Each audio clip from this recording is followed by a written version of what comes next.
If your job at a healthcare facility includes disinfecting against viruses, you know prevention is the best medicine, and maintaining healthy spaces starts with a healthy cleaning routine. Grainger's world-class supply chain helps ensure you have the quality products you need when you need them, from disinfectants and cleaning supplies to personal protective equipment, so you can help deliver a clean bill of health. Call 1-800-GRAINGER, click Grainger.com, or just stop by. Grainger, for the ones who get it done. Hello, it is Ryan, and we could all use an extra bright spot in our day, couldn't we? Just to make up for things like sitting in traffic, doing the dishes, counting your steps, you know, all the mundane stuff. That is why I'm such a big fan of Chumba Casino. Chumba Casino has all your favorite social casino-style games that you can play for free anytime, anywhere with daily bonuses. That should brighten your day a little. Actually, a lot. So sign up now at ChumbaCasino.com. That's ChumbaCasino.com. No purchase necessary. VGW Group. Void where prohibited by law. See terms and conditions. 18+.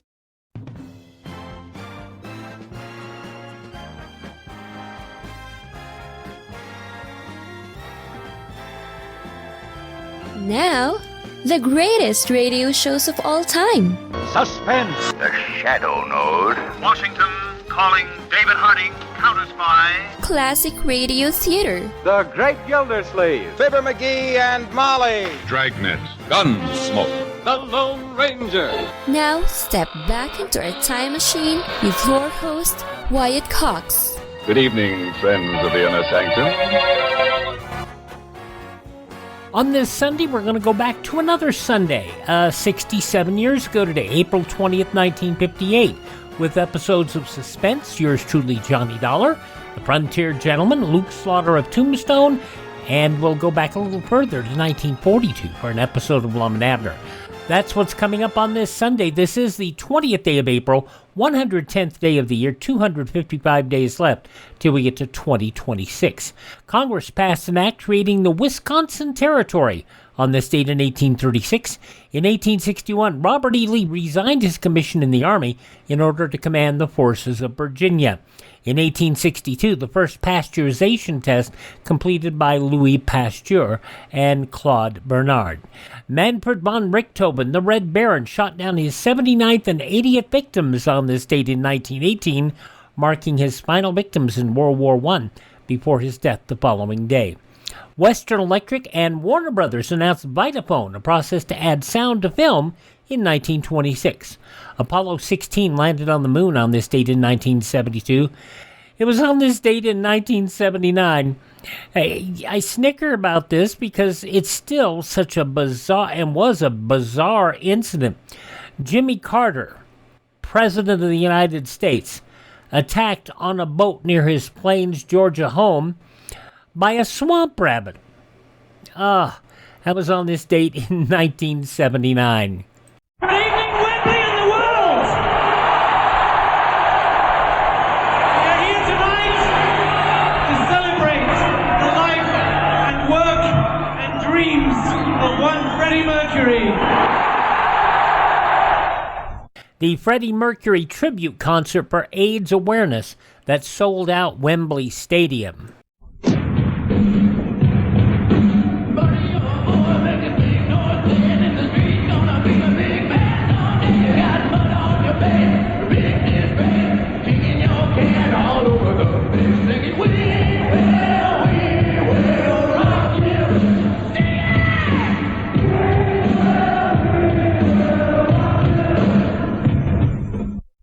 Queen with Axl Rose. 72,000 attended in person.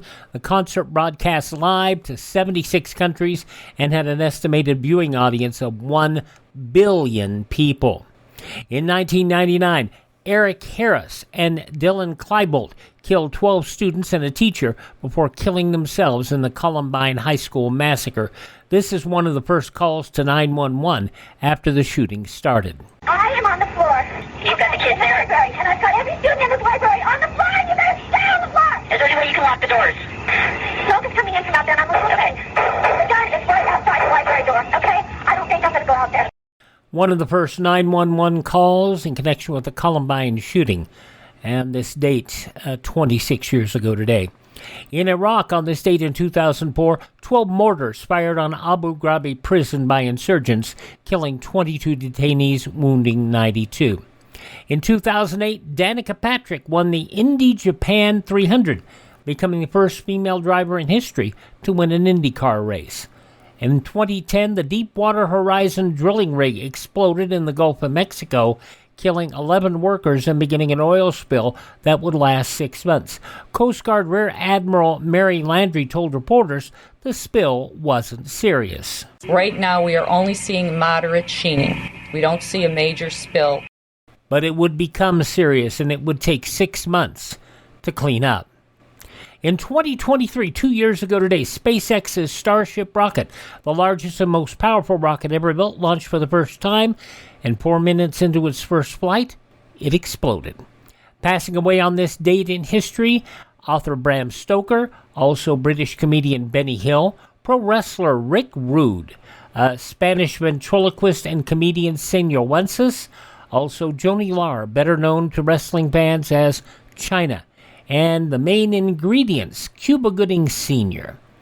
Birthdays on this date include actor Harold Lloyd, musician Lionel Hampton, Betty Lou Gerson, a wonderful radio actress, musician Tito Puente, nun and broadcaster Mother Angelica, singer Johnny Tillotson, who died earlier this year at the age of 86. Such wonderful music as Poetry in Motion, Talk Back Trembling Lips. He was born on this date in history. And from Peyton Place and Love Story, Ryan O'Neal, born on this date, along with singer Luther Vandross. Hi, this is Jeff Foxworthy. It is now time for the birthday announcements. The following people are now officially older than dirt. From Star Trek, George Takei is 88 today. Something visual ahead, Captain. At extreme range. By the way, you know that wonderful "oh my" that we've heard for so long from George Takei? That didn't come from any of his acting roles.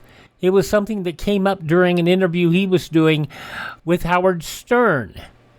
But it's still so wonderful. George Takei, 88 today. She won an Academy Award in the movie Blue Sky. Jessica Lange, 76 today.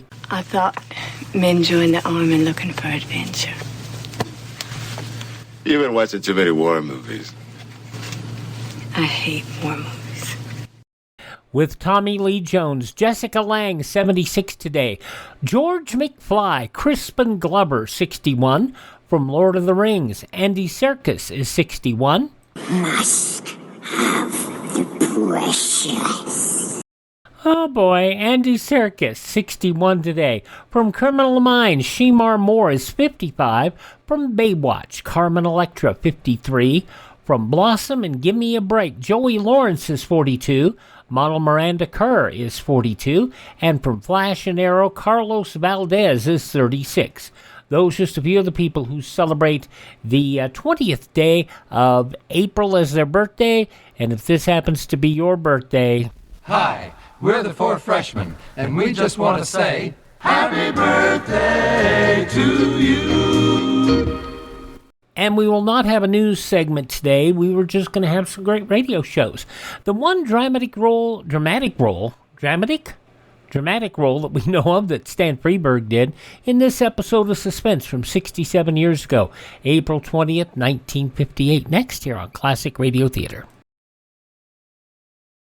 Hello, it is Ryan, and we could all use an extra bright spot in our day, couldn't we? Just to make up for things like sitting in traffic, doing the dishes, counting your steps, all the mundane stuff. That is why I'm such a big fan of Chumba Casino. Chumba Casino has all your favorite social casino-style games that you can play for free anytime, anywhere with daily bonuses. That should brighten your day a little. Actually, a lot. So sign up now at ChumbaCasino.com. That's ChumbaCasino.com. No purchase necessary. VGW Group. Void where prohibited by law. See terms and conditions. 18+. You just realized your business needed to hire someone yesterday. How can you find amazing candidates fast? Easy. Just use Indeed. Stop struggling to get your job post seen on other job sites. With Indeed sponsored jobs, your post jumps to the top of the page for your relevant candidates, so you can reach the people you want faster. According to Indeed data, sponsored jobs posted directly on Indeed have 45% more applications than non-sponsored jobs. Don't wait any longer. Speed up your hiring right now with Indeed. And listeners of this show will get a $75 sponsored job credit to get your jobs more visibility at Indeed.com/ARTS. Just go to Indeed.com/ARTS right now and support our show by saying you heard about Indeed on this podcast. Terms and conditions apply. Hiring? Indeed is all you need. Ladies and gentlemen, make tomorrow your D-Day. Get an extra bond for defense. Step into any bank or post office and buy yourself a profitable share in America's future. As an investment, bonds are better than ever. They can help you save safely, conveniently, and profitably. So whether you already buy on the payroll savings plan where you work or the bond-a-month plan where you bank, get an extra bond for defense tomorrow. Classic Radio Theater with Wyatt Cox continues now with radio's outstanding theater of thrills, Suspense. 67 years ago, April 20th, 1958. Stan Freberg stars in Alibi Me.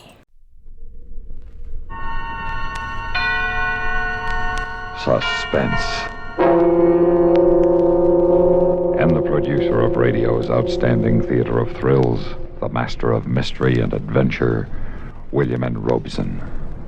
One of the most unpredictable things about this business of entertainment is talent. We have seen singers become actors. Example, Frank Sinatra. And actors become singers. Example, Jeff Chandler. Steve Allen composes music. Ernie Kovacs writes a novel. Jackie Gleason conducts an orchestra. And now we present the latest talent turnabout, Stan Freberg, satirist, whom you are about to hear in a new identity, Stan Freberg, actor. Listen then as Mr. Freberg stars in Alibi Me, which begins in exactly 1 minute. Another visit with Joe and Daphne Forsythe. Joe. Joe. Huh? Come on, Joe, get up. It's 2 o'clock. What do you want? Joe, you gotta get off that couch and fix up the yard. Oh, Joe. Saturday. Let me sleep. No, we've got to keep the place in good shape. Now rise and shine. Oh, come on, Daphne. I'll do it tomorrow. Tomorrow. Always tomorrow. You can't keep putting things off. I don't. Who was it bought the savings bond to take care of our future? Who suggested the idea? Well, who read the story in the paper that told about bonds being a good investment because they pay off $4 for every 3? And who pointed out the article for you to read? Well... Right. And now I'm pointing out the yard to you. Our bonds are guaranteed by the government. Our grass isn't. Mow. That proves it. What? A little knowledge in the hands of the wrong person can be dangerous. What does that mean? You know one plain, simple fact. Bonds are a good investment. Now, you not only use it to get me to buy a bond a month on the payroll savings plan, but you'll probably use it against me the rest of my life. If it gets you to mow the yard, I will. Move out, boy. I'm going. But understand this. My next wife is going to show more respect for my hard work. So would I if I ever saw any. Bye. Murder. And now, Alibi Me, starring Stan Freberg. A tale well calculated to keep you in suspense.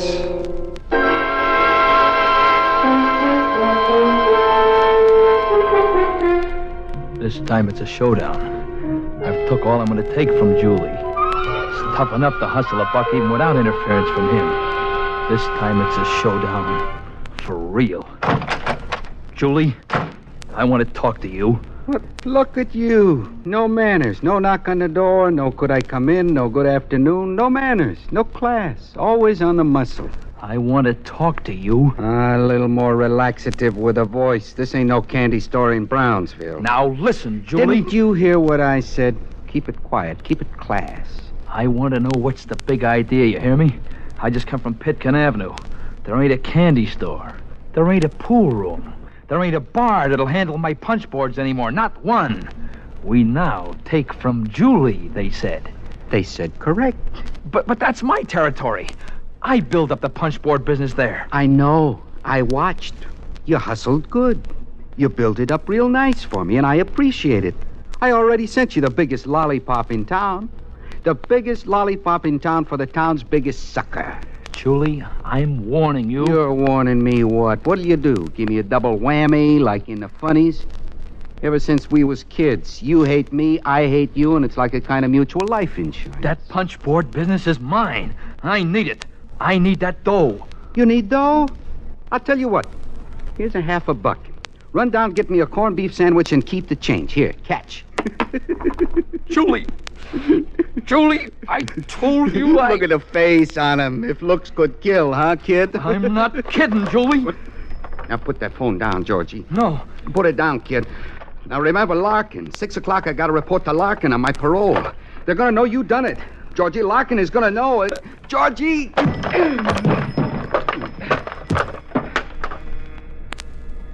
That does it. No pulse. Nothing. Not a flutter.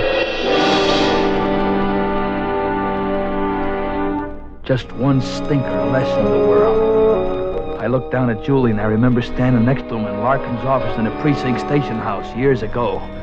And Larkin saying, "If one of you punks is ever knocked off, my first suspect will be the other. I better have a good alibi, whichever one of you does it. Because I'm warning you now, once I get you down to headquarters, you're a hot-seater." I need an alibi. A good alibi.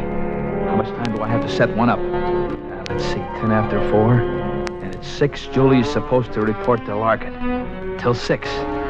Okay, that's an hour and 50 minutes. For an alibi, I need people. Who will alibi me? Who? Leo, the bartender down at the Shamrock. He's the one. He'll alibi me. Good old Leo. Georgie! Oh, Georgie, Lord love you, boy. You're a sight for sore eyes. Hey, what'll you have, huh? Just name it, it's on the house. Scotch. Sure. Leo, yeah, boy. we've known each other a long time, yes? I hate to think of the years that's passed since we met. I'm getting old, Georgie, old. Not too old to remember a couple of favors I done for you. Georgie, boy, not if I was to live to be 100. Hey, here, drink hearty, huh? Thanks. Look, I want you to do a little something for me. Oh, well, look, kid, I'm a little short right now. No, it ain't money. It's just, well, in case you should be asked, I've been sitting here since 3:30, huh? Yeah? Why? What's the difference, why? Anybody special you want me to say it to? You gonna do it or no? Oh, look, Georgie, I got a right to know what I'm getting into. You want me for an alibi? I want to know why. Well, let's not make a production out of it. Chances are you won't be asked. But if you are, I've been here since 3:30. You know what I mean? Okay? Would Lieutenant Larkin maybe be one of the ones who might ask? Could be. Look, Georgie, you want money? I'll find you money. I don't know where, but I'll find it. You want food? I'll feed you. You want clothes? Just say the word, huh? But if Larkin is looking for you, I ain't alibying you.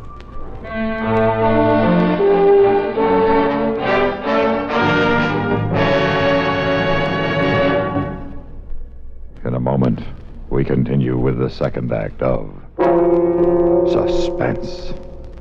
Memo on medals. Interesting information about our military awards and decorations. Campaign medals were authorized by Congress in 1905 for all officers and men engaged in specified wars and military action, including such widely divergent battles as the Civil War in the United States and the Boxer Rebellion in China. The Navy and Marine Corps have a special Manila Bay Medal for members of the United States Asiatic Squadron under command of Commodore George Dewey in May of 1898. The Haitian Campaign of 1915 is commemorated with a medal, as is the Santo Domingo Expedition, which suppressed a revolt in that country and preserved order during elections in 1916. The Army has its Mexican Service Medal for those involved in any of several expeditions or engagements from April 12, 1911 through June 16, 1919. There is also the Army of Cuban Pacification Medal for United States troops who, from October of 1906 to April of 1909, helped establish a stable government in that island nation. The Victory Medal was initially awarded to all United States service personnel in World War I expeditionary forces, including, for the first time, women serving in the military units. There is a story behind every American medal, a proud story of devotion to country and unselfish service to keep it strong and free. And now, starring Stan Freberg. Act 2 of Alibi Me.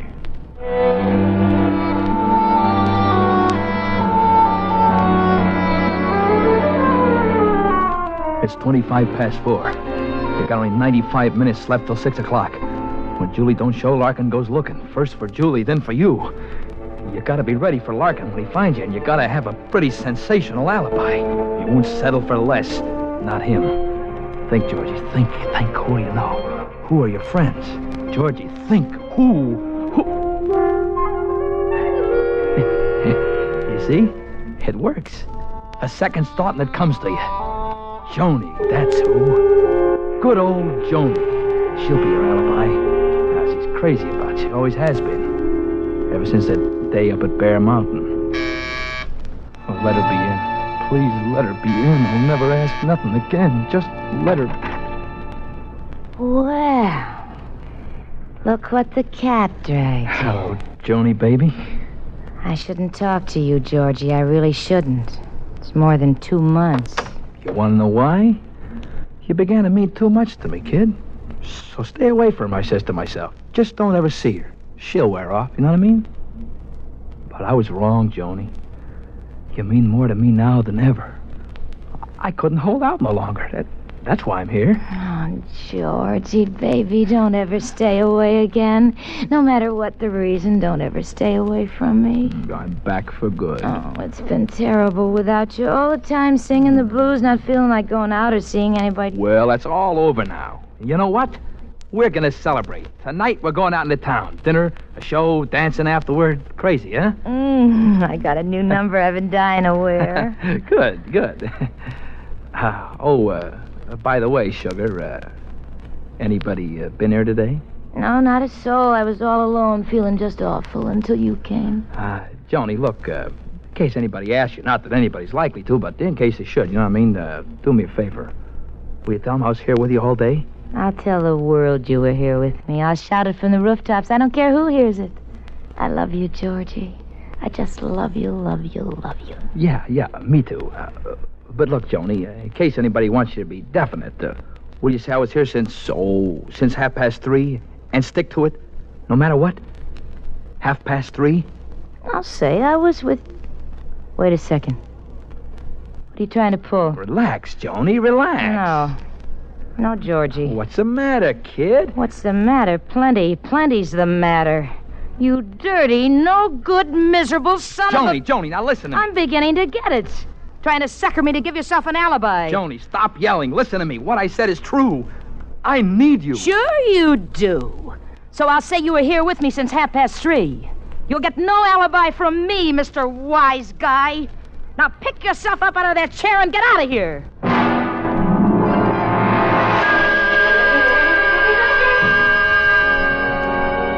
How do you like that? You do things for people all your life, and when you want something from them, an alibi, for instance, what do you get? Nothing. That Leo, that Joni, I'll fix them when they get out of this. Only how do I get out? Only an hour and 5 minutes left before Julie's due to see Lieutenant Larkin, and he ain't gonna make the meet. Only 65 minutes. Who is it to give you an airtight, ironclad, cement foundation alibi? Think hard, baby. Who's around town? Who's left? Timmy. Dope, you should have thought of him first. Timmy, laying there in the hospital, of course. Good old Timmy. Georgie. Hey, it's good to see you. Hi, Timmy. Looking 100%. Sorry I didn't have time to bring candy or flowers, you know what I mean? How you doing? Oh, not bad. At least I'm alive. Doctor said it was a miracle. How's things with you? Tim, I'm leveling with you. I come up by the back stairs. I didn't want no one to see me. Oh, yeah? In a spot, Georgie? I need an alibi for this afternoon. Since 3:30. Oh, you got it. In this private room. Nobody comes near it. Nurses, orderlies, I don't come unless I give out a yell. And I can have visitors any time I like. No one was here all day. Gee, Timmy, I'll never forget you for this. You know, you got one of the oldest alibis in the world. He was sitting up with a sick friend. Yeah. Anybody doubts it, you send them to me. Shows you. You never know who your friends are till you're in a jam. I'll have a nurse come in so she can see it. And then you take the elevator down and ask some dumb questions so the operator will remember you. Boy, you don't miss a trick, do you? Thanks again, Tim. I'll ring for her now. Judge. What is it? My ticket. Tim, what is it? You want a drink of water? Timmy! Timmy! Tim! Don't die now! Tim, answer me! Say something, please! He's dead. My alibi is dead.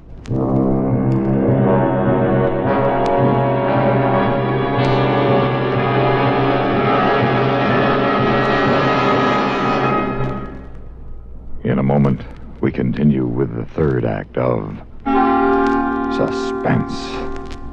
Another visit with Joe and Daphne Forsythe. Joe, honey. Uh-huh. Joe, darling, put down the paper. I've got something important to ask you. Okay. Joe. All right. What? How many savings bonds do we have? What kind of a question is that? A good one. How many? I'm not sure. I'd have to count. And I'm reading the paper. Now, what do you want to know for? Have we got enough to make things comfortable for us? Very comfortable. That's why I buy on a payroll savings plan. Up on the month will give us quite a nest egg for the future. Enough for a college education? Eventually. But who's going to college? Our children, silly. We don't have any yet. Oh? What do you mean, oh? Better buy some more bonds, honey. Daphne, you mean? We've got a new investment. How about that? And now, starring Stan Freberg, Act 3 of Alibi Me.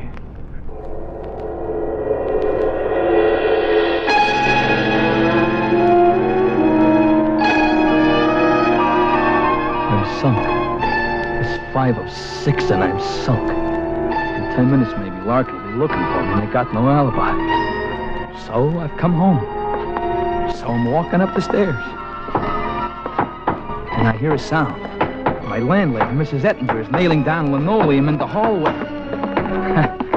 Good old Mrs. Ettinger. Oh, hello, Georgie. You just come in? Yeah, but if anybody's to ask you, Miss Ettinger, especially Larkin, you tell him I've been in all afternoon. Understand?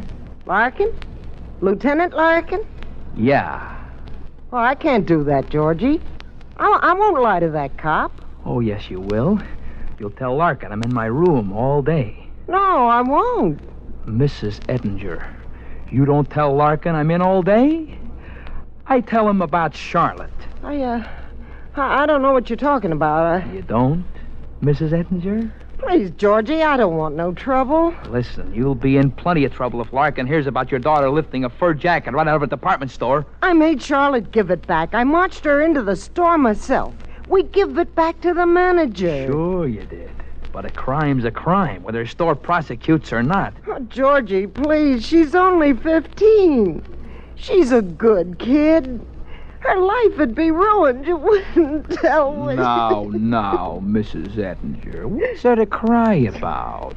I'll keep my mouth shut just like you want. And you'll open your mouth just like I want, and everything will be fine. If Larkin asks you, I wasn't out of my room all afternoon. Okay? You won't tell him about Charlotte? It's up to you, Mrs. Ettinger.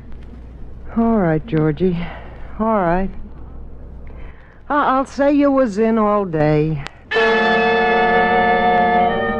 And there's my alibi.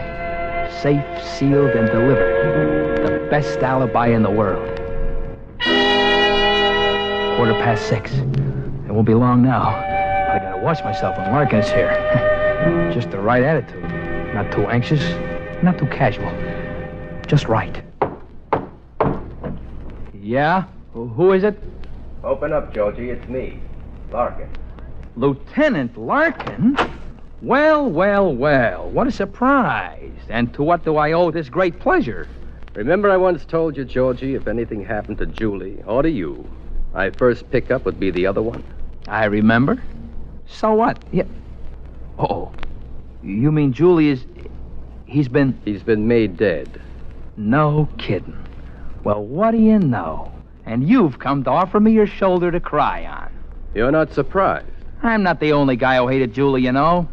Tell you what, let me know who did it. When you find out, I'll contribute a sawbuck to his defense. Save your money, Georgie. You might need it. Yeah? How come? Remember I told you at the same time you'd better have a good alibi? Because once I got you down to headquarters, I'd prove you did it. The words strike a bell.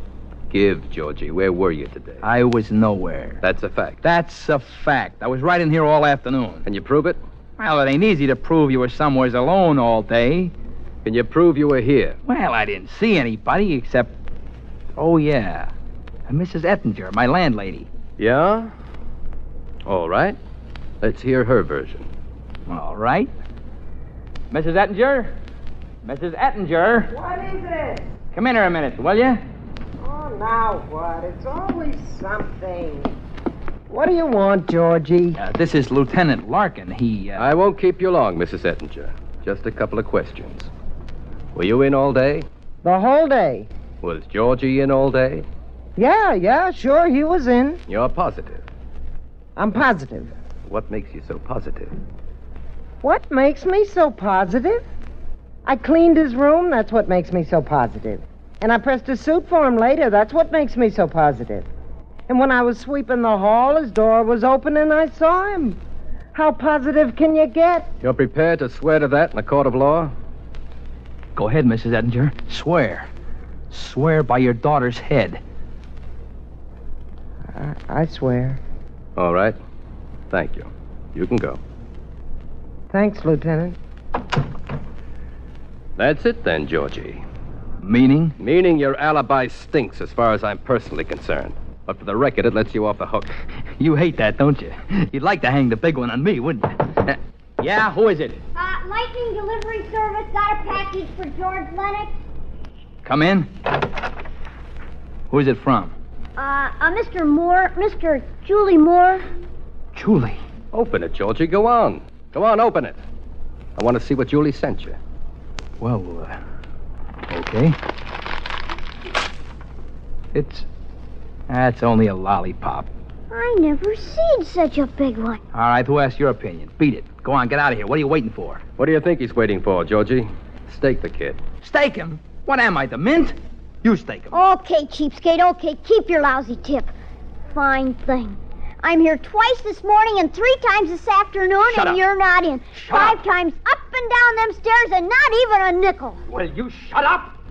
Here you are, kid. Here's your tip. Hey, thanks, Mac. A whole buck. Hey, thanks. Don't mention it, kid. You earned it. Oh, thanks. Hey, I almost forgot. There's a message goes with the lollipop. To the biggest sucker in town, from Julie. That's all there is to the message. It's enough. Get your hat and coat, Georgie.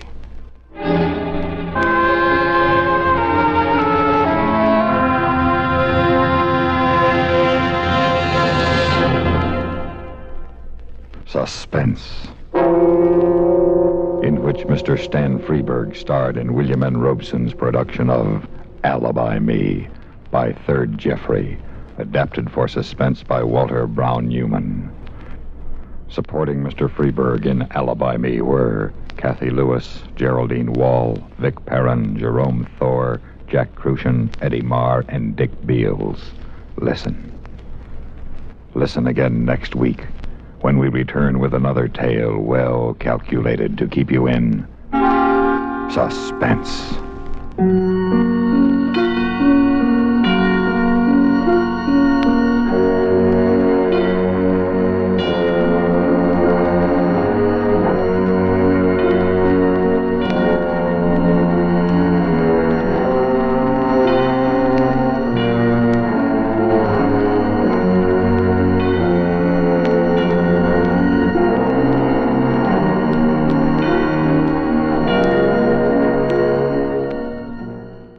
An Armed Forces recording of Suspense from 67 years ago today, April 20th, 1958, the original broadcast date on CBS.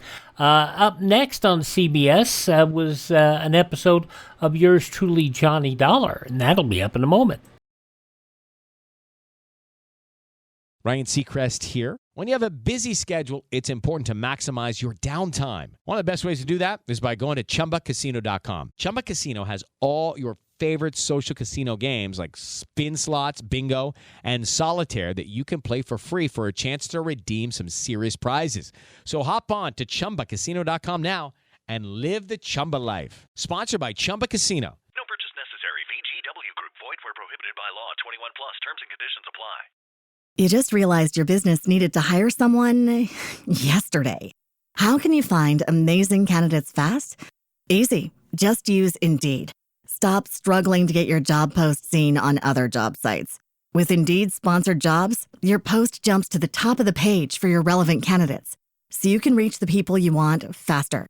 According to Indeed data, sponsored jobs posted directly on Indeed have 45% more applications than non-sponsored jobs. Don't wait any longer. Speed up your hiring right now with Indeed. And listeners of this show will get a $75 sponsored job credit to get your jobs more visibility at Indeed.com/ARTS. Just go to Indeed.com/ARTS right now and support our show by saying you heard about Indeed on this podcast. Terms and conditions apply. Hiring? Indeed is all you need. Keep your guard up. That's the key slogan of the 1950 National Guard recruiting drive, and it's a slogan as timely as today's headlines. More than ever before, America stands prepared, and the National Guard must recruit approximately 220,000 men as soon as possible. By joining the National Guard, young men will have the advantage of choosing their own unit and preparing themselves for promotion by being in a job for which they are best qualified. Investigate the National Guard now. Help America to keep up its guard.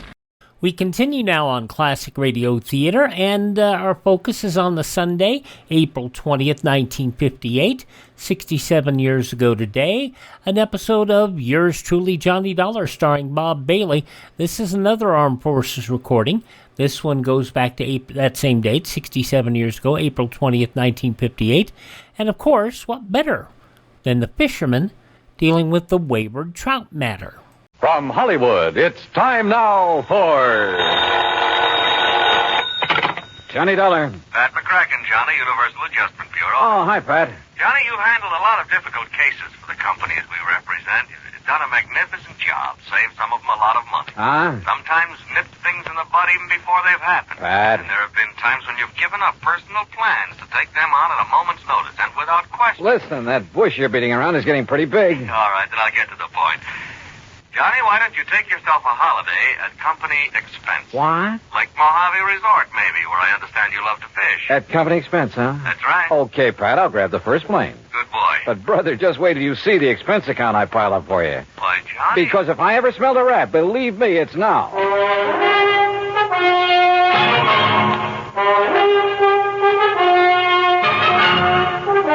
Bob Bailey in the exciting adventures of the man with the action-packed expense account. America's fabulous freelance insurance investigator. Yours truly, Johnny Dollar.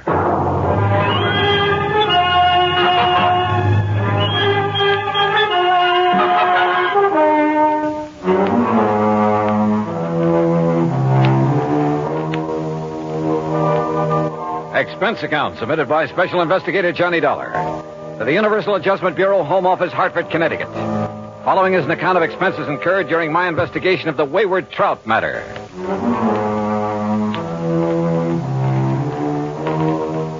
Expense account item 1, $174.50 plane fare, Hartford to Los Angeles and Los Angeles to Las Vegas.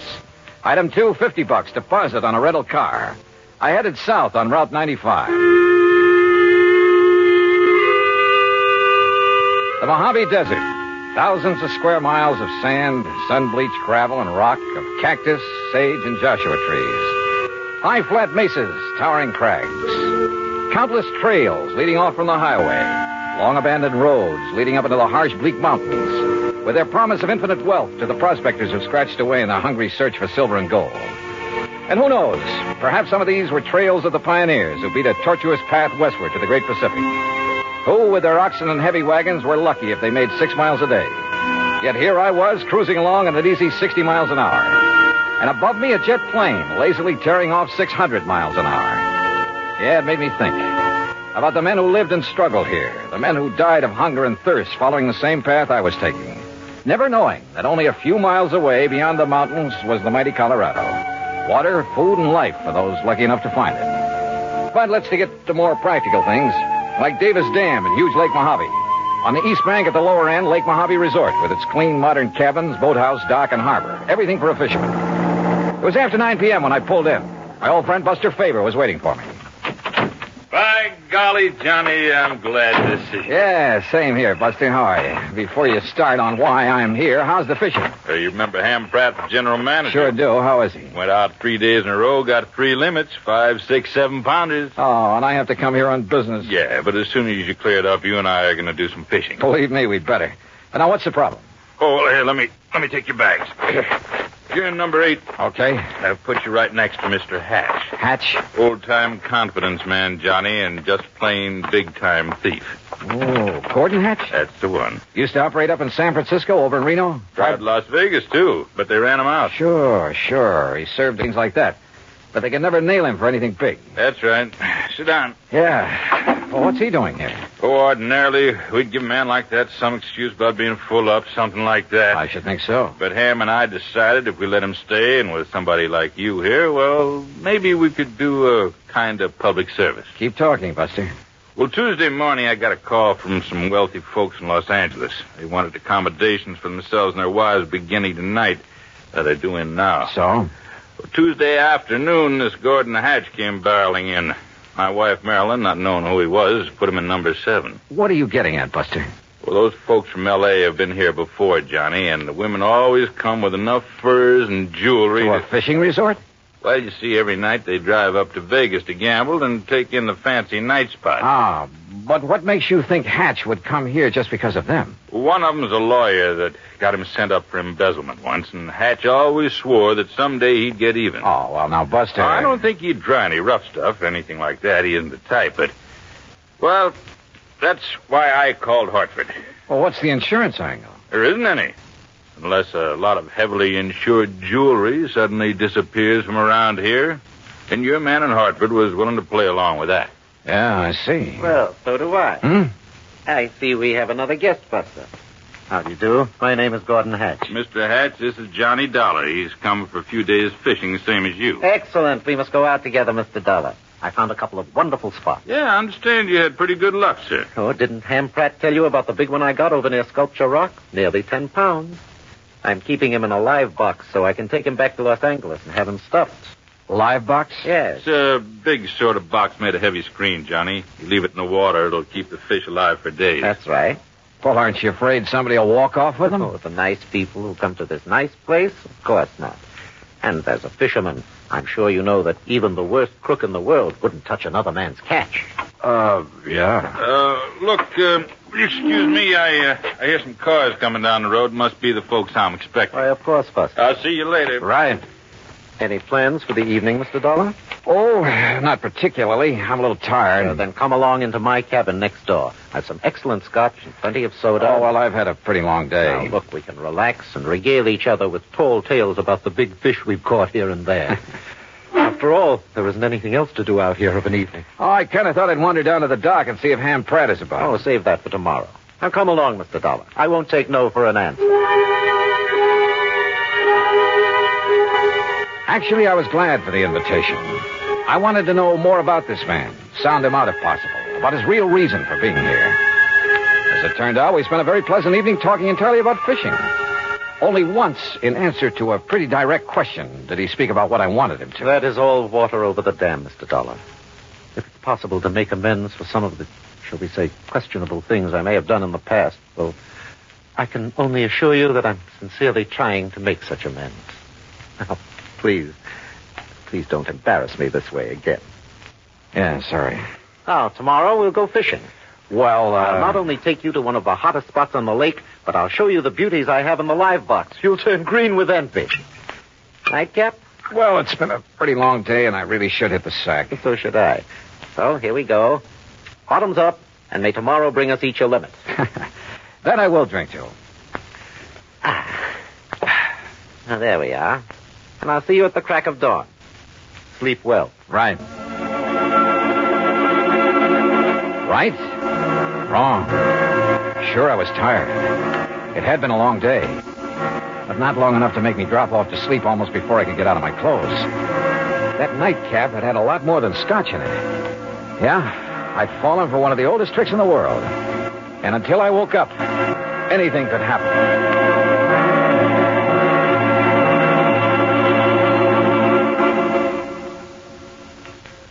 Act two of yours truly, Johnny Dollar, in a moment. In the democracy in which we live, the concept of the Medal of Honor is something which goes beyond the medal itself, something which goes beyond the deeds of valor. The concept is not a material thing. It is an idea, an ideal, which springs from the deepest roots of all that is best in humanity.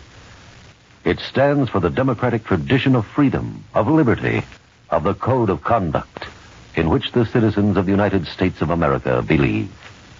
These ideals do not belong to any one race, creed, or religion of Americans, but to all. Private First Class Sadao S. Munimori of the 100th Infantry Battalion of the United States Army proved the validity of these ideals on April 5th, 1945. Pinned down by enemy fire from artillery and machine guns in the hilly Saravezza section of the Apennine Mountains, PFC Munimori found himself in charge of his squad after the corporal had been killed. During a lull in the shelling, the men advanced, but were forced to take cover from machine gun fire. Grabbing some hand grenades, PFC Munimori rushed forward and demolished the enemy machine gun nest. Again, the men advanced, but another machine gun forced them to take cover. Munimori continued his assault with grenades and destroyed another machine gun. The enemy opened up with grenades. Munimori crawled back for more ammunition to a shell crater that shielded two of his men. As he reached the edge, an enemy grenade bounced off his helmet and into the crater. He immediately dove into the crater and smothered the deadly grenade blast. For saving two lives at the cost of his own, Private First Class Sadao Munimori was awarded the Medal of Honor. Devotion to his men and to his duty exemplified the highest ideals of the code of conduct. And now, Act two of yours truly, Johnny Dollar and the Wayward Trout Matter.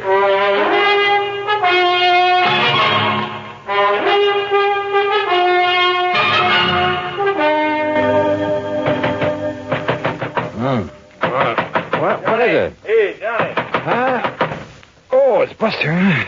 You all right in there, Johnny? Oh, sure, I'm all right. Here, look.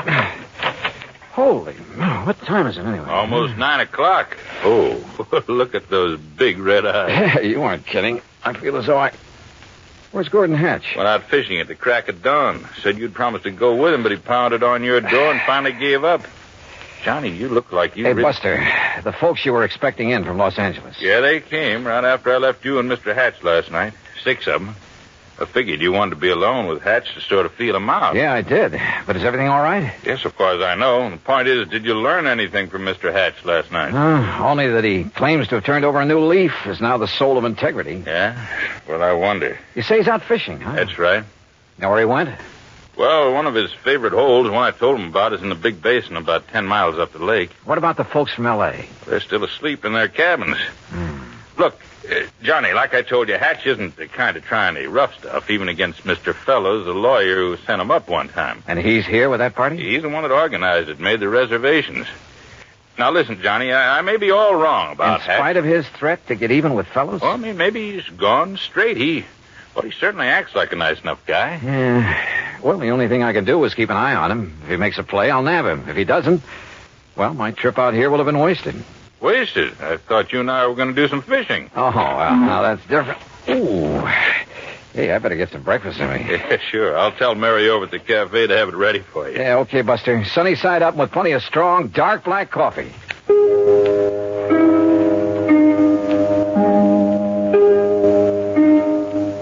My head felt like it might split open any second, and I was more sure than ever that Hatch had poured me a Mickey last night. Yet he had expected me to go out on the lake with him this morning. Must have been nearly 10 a.m. by the time I'd showered, shaved, dressed, and joined Buster at the little cafe.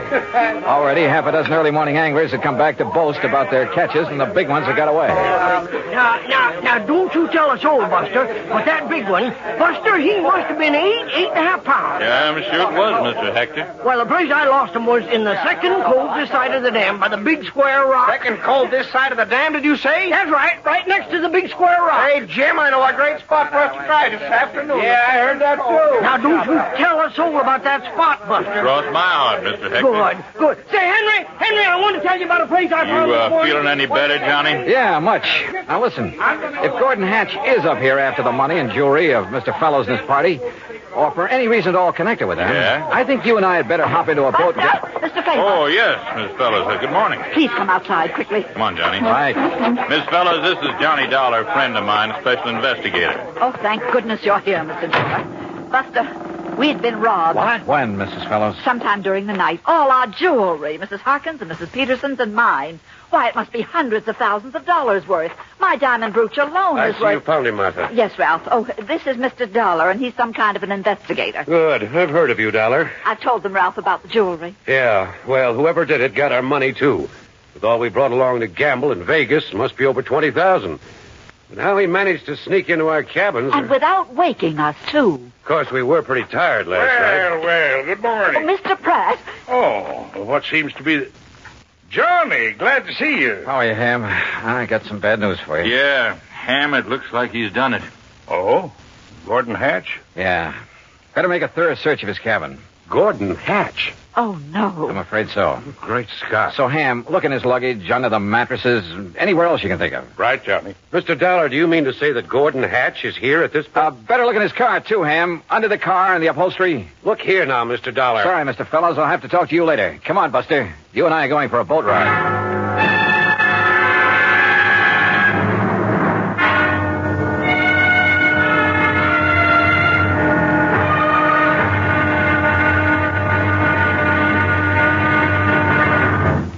Act 3 of yours truly, Johnny Dollar, in a moment. Our flag now numbers 50 stars, and behind each star there stands yet another flag, representing one of the 50 states. Pennsylvania's flag of dark blue carries a coat of arms depicting her agricultural and maritime pursuits. Her state motto is inscribed beneath it.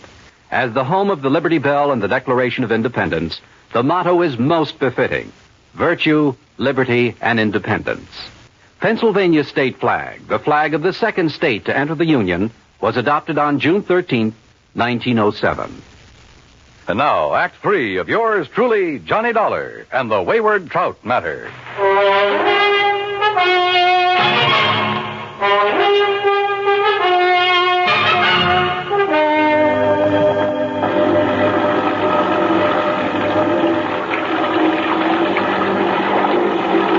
Lake Mojave was calm as a mill pond, and Buster made the spray fly as we headed almost due north up toward the big basin. But we didn't have to go that far. Buster, with the sharpest eyes I've ever known, spotted the ripples in the wake of a boat that had pulled into a deep, winding cove on the Arizona side. Hang on, Johnny. Looks to me like Hatch's boat went in that cove. You mean to say you can tell what boat made that wake? Plain as a pair of footprints in the sand when the lake is calm like this. First thing I want to do is inspect that boat of his. You think he might have the jewelry and money on board? He's too smart to have left them around the cabin or his car. Look, that's his boat in there, all right. Tied up that low, rocky ledge that sticks out. What under the sun is he doing there, between his boat and that ledge? Well, it looks to me like he's trying to hide something there in the water. But we'll soon find out.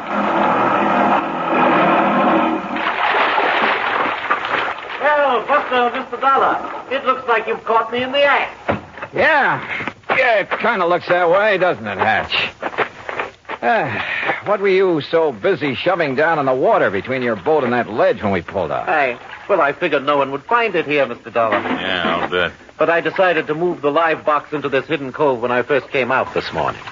The live box? But after all, it was you who warned me someone might try to steal some of these beautiful fish I've caught, and I'm keeping alive in it. But as long as you found me out, well, here, take a look at them. Now, let's see here on his boat, Johnny. Here, look at them. Ever see such a nice mess of bass in your life? Yeah, they're beauties. And that trout on the bottom. I got him way up the lake yesterday morning. Must be 10 pounds. That the one you plan to have stuffed? That's the one. Well, you better have it done pretty soon. He looks dead to me. Yes, he was this way when I came out this morning. So, when I'm through fishing today, I'll head back to L.A. with him to a taxidermist. Hatch, there's something I want to talk to you about. I know, Dollar. But it's your own fault. Huh? I pounded on your door till I thought I'd wake the dead. Oh, no, that isn't what However, since you're here now, well, why not keep our fishing date now? Mr. Hatch, will you Darn please... it, though, I don't have an extra rod in my boat. Well, come on, Johnny. I'll give you one out of my boat, rod and reel. Oh, yeah, sure, okay. Dollar, I'll take you to fishing spots even Buster doesn't know about. Not a sign of the jewels and stuff on this boat, Johnny. He even went through his tackle box. Well, maybe he's hidden the stuff somewhere along the shore. If he's the one who took it. He looks and talks as innocent as a baby. So the only thing I can do is keep an eye on him and try to feel him out. Come on, boys. Time's a wasting. Oh, here, Johnny, you try this rod on for size. Well, that looks good to me. And here, take along a couple of these fast strike minnow hooks. If anything, they'll get you big bass. They sure will. Yeah, or maybe a trout like the one that Mr... What's the matter, Johnny? Come on, Buster. What's the matter? Well, it's about time. What were you two gabbing about over there? Say, Hatch, I want another look in the live box at that big trout. I don't blame you a bit. Well, step into the boat and I'll raise the top so you can really see it. No, I think I'll pull the whole contraption up here on the ledge. Better take the fish out of the water. Well, you said that trout was dead early this morning. Well, that's right. Then why is he on the bottom of this thing? Why isn't he floating belly up? Here now. I don't know, but I don't see what... Now, wait, what are you doing? Oh, those beautiful fish in there will die like the trout. Oh, I just want a real close look at that trout. Oh, just a minute. These live ones will hold still long enough for me to... Dollar, put them back in the water. Here we are. Ooh, 10 pounds? Look here now. Why, this fish weighs 20 pounds if he weighs an ounce. Dollar? And no wonder the way you've got him stuffed full of... Well, how about this? A beautiful diamond brooch. No wonder you decided to get back to L.A. And not to stuff this trout, but to unstuff him. And how about this bracelet? Emeralds, aren't they? And look at these nice new $100 bills. A bit wet, perhaps? You're holding more than money and jewels in your hand, Dollar. Oh, now, put that thing away. I'm talking about your life. And I won't hesitate to pull this trigger unless you toss that money and those jewels into this boat. Well, I toss this over at you, Mr. Hatch. Put it down, Buster, or I'll shoot you, too. Toss me the jewels, Dollar. Toss them. And Buster, stay where you are. How about the whole trout, Mr. Hatch? All right, drop that. Boy, Johnny, you really clobbered him. Yeah, but... Oh, Buster, if you hadn't thrown that oar... And if you hadn't hit him in the face with that wet fish, Johnny, he would have plugged you. Yeah, Buster, I always did like trout.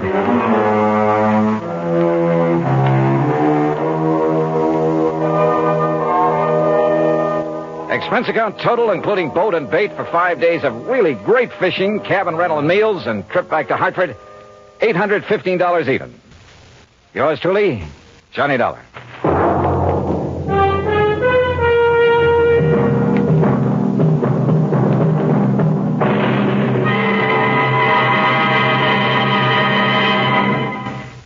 Let's take a moment to talk about something very vital to every fighting man, to every man in the armed forces today. That vital thing is esprit de corps, or as we say it in English, team spirit. Between the few great wars in which the United States has been involved, our fighting men have had to settle small but deadly vicious rebellions around the world to protect our citizens and other interests. In those comparatively peaceful days, it took more than the waving of the flag and the sound of martial music to make boys grow into men in double quick time. It took that esprit de corps about which you've heard so much. One instance when that team spirit came in mighty handy in fashioning a code of conduct that helped save men's lives took place on the morning of September 24th, 1911, in the Philippine Islands.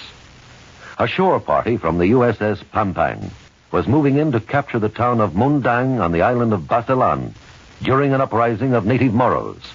Along the trail, the small party came upon a group of native huts. Hospital apprentice Fred McGuire was standing by in case he was needed for treatment of wounds. Suddenly, the Moro bandits opened fire from ambush in the huts and other concealed positions, dropping the sailors like flies. McGuire, essentially a non-combatant, grabbed a rifle, charged the attackers, and after a furious fight, routed the bandits. Although he was wounded in the bloody fight, McGuire tirelessly tended to the wounds of the fallen sailors, thereby saving their lives before he considered his own condition. Fred McGuire's belief in team spirit was exemplified by his conduct in doing a job that had to be done, a job which earned him the Medal of Honor.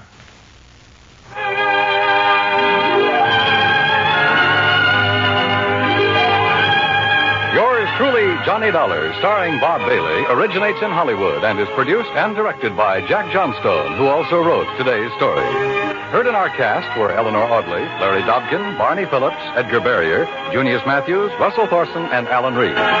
Be sure to join us next week, same time and station, for another exciting story of yours truly, Johnny Dollar. This is Dan Cubberly speaking.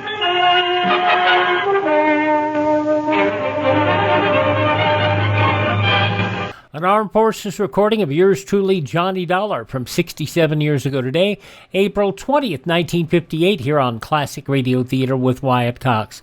We'll get back to comedy on our Monday edition of the program with episodes of the Screen Guild Theater, Too Many Husbands, starring Bob Hope, Frank Sinatra, and Lucille Ball. Also, an episode of The Bob Hope Show, the final show on radio from 70 years ago, April 21st, 1955. Also, A Day in the Life of Dennis Day from 1948. Dean Martin and Jerry Lewis with their guest, Victor Damone, from 1953. And another episode of Lum and Abner. That's all coming up on our Monday Classic Radio Theater with Wyatt Cox. Keep it right here for Classic Radio Theater with Wyatt Cox. Now we'll go back to April 20th, 1958. John Dehner as J.B. Kendall, the Frontier Gentleman. Ryan Seacrest here. When you have a busy schedule, it's important to maximize your downtime. One of the best ways to do that is by going to ChumbaCasino.com. Chumba Casino has all your favorite social casino games like spin slots, bingo, and solitaire that you can play for free for a chance to redeem some serious prizes. So hop on to ChumbaCasino.com now and live the Chumba life. Sponsored by Chumba Casino. No purchase necessary. VGW Group. Void where prohibited by law. 21 plus. Terms and conditions apply.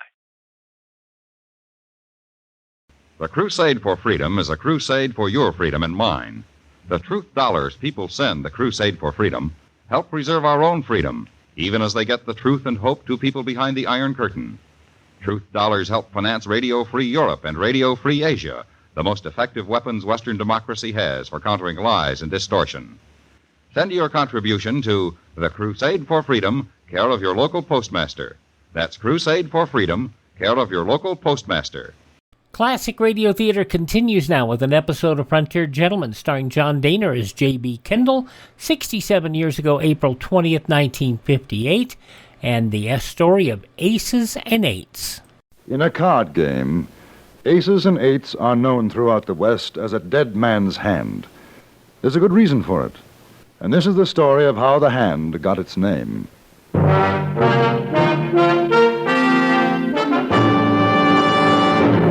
Frontier Gentlemen.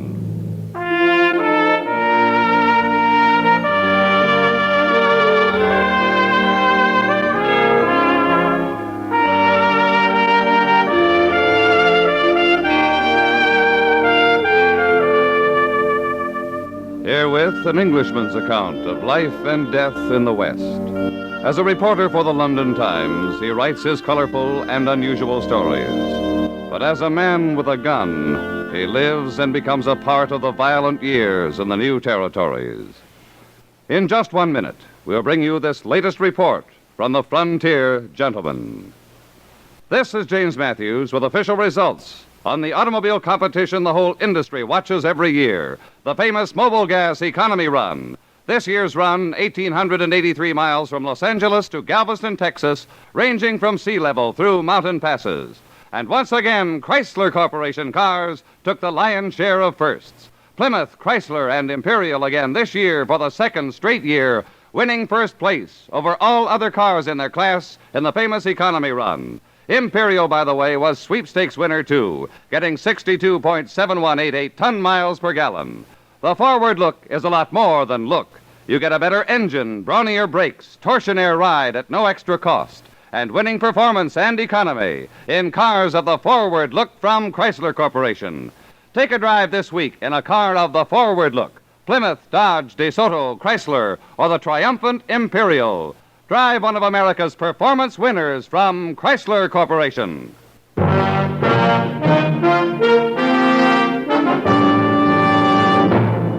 Now starring John Dehner.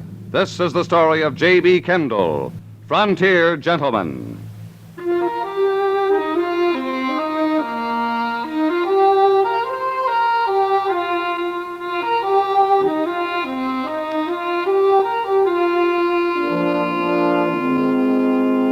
I left Fort Benton, Montana Territory, in a little river steamer called the Pride of the West. The journey downstream on the Missouri was a good deal faster than that which I had made coming up from St. Louis just a few months earlier. I decided to write some articles for the London Times on river travel in the American West. But the balmy weather, coupled with a feeling of complete indolence, made me put off all thought of work. Several days passed, and then we docked at Fort Pierre in Dakota Territory. I went ashore to purchase a new pair of boots, and it was in the store of an outfitter named Judd Scott that I first heard the name of Deadwood. Well, the left one might be a bit tight. Yes, right here, in the heel. Oh, she'll ease up, mister. Of course, I don't do much trade in ready-mades. If you had more time, I'd make you a real fine pair. Finest in Dakota Territory. Here, let me take it off. I'll try and work it out. So you're a newspaper correspondent, huh? Well, we've had 'em come through, but none from England. Must be pretty interesting, your line of work. Yes, it is. Quite. Too bad you ain't staying around these parts. Your folks back home would get a pleasure out of reading about things we got around here. You mean in Fort Pierre? Well, there ain't too much going on here. I guess you could write about Jack McCall, though. Try it on now. It should be better. Now, Jack McCall, huh? He used to drive a stage between here and Deadwood. Got some tall yarns to spin about Indians and the like. Go ahead. Take a walk now. Yes, I'd like to meet him. He's back in Deadwood now. How's that? That better? Yes, fine. Where is Deadwood? You mean you ain't heard of it? Oh, worst bunch of cutthroats and outlaws living in all the territories and the United States is in Deadwood. They even got Wild Bill Hickok out there. I hear tell there's folks wanting to put him up for marshal. Hickok? Yes, I've heard of him. Yeah, it won't take Wild Bill long to clean up, I can tell you. Deadwood, huh? Oh, you taking the boots?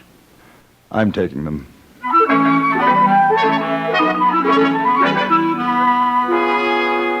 I sold the remainder of my ticket to a man booking passage for St. Louis, and the next day took the stage from Fort Pierre to Deadwood in the Black Hills of Dakota Territory.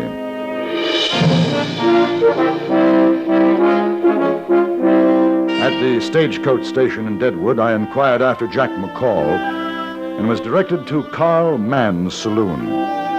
Even though it was Sunday, I was surprised to see that the place was practically empty.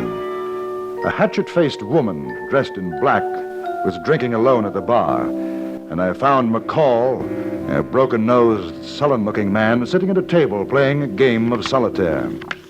Yeah, it's me. Who's asking to know? J.B. Kendall. What's your business, J.B. Kendall? Well, a gentleman in Fort Pierre mentioned your name. He runs the general store. Judd Scott? Yes, that's right. How come you want to talk with me? Well, as a matter of fact, I'm a newspaper correspondent, and I thought there might be a story to write about Deadwood, and your friend suggested that I get in touch with you. What kind of story are you thinking about? I understand that Wild Bill Hickok is in town. Do you know him? Why don't you ask her? Hmm? Or at the bar. Calamity Jane. Figures she knows him better than most. Oh, well, thank you, I will. Perhaps I can buy you a drink after? Suit yourself. I ain't going nowhere.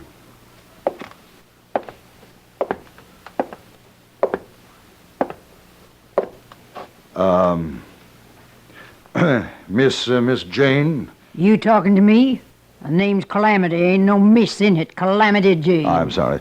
I'm J.B. Kendall. The gentleman over there mentioned that you were a good friend of Wild Bill Hickok. Who?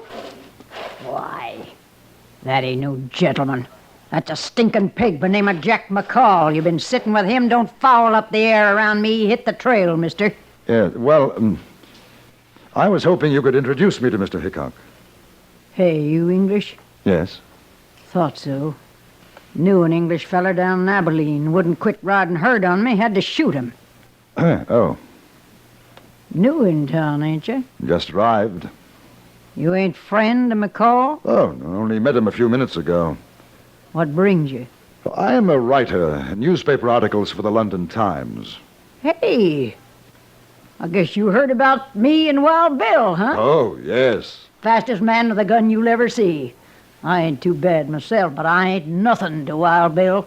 Come on over to the table, bring the bottle, and I'll tell you about me and Wild Bill. Calamity Jane was a strange, almost masculine-looking woman, hard and rough-voiced.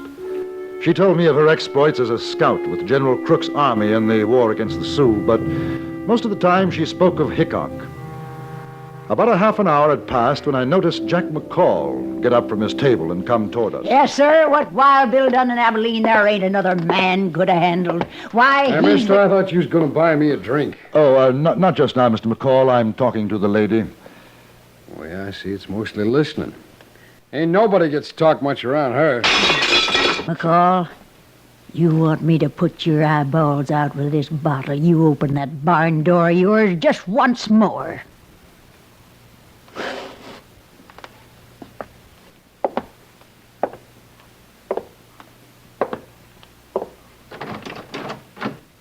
Kendall, you come on down to Boot Hill Saloon when you're through.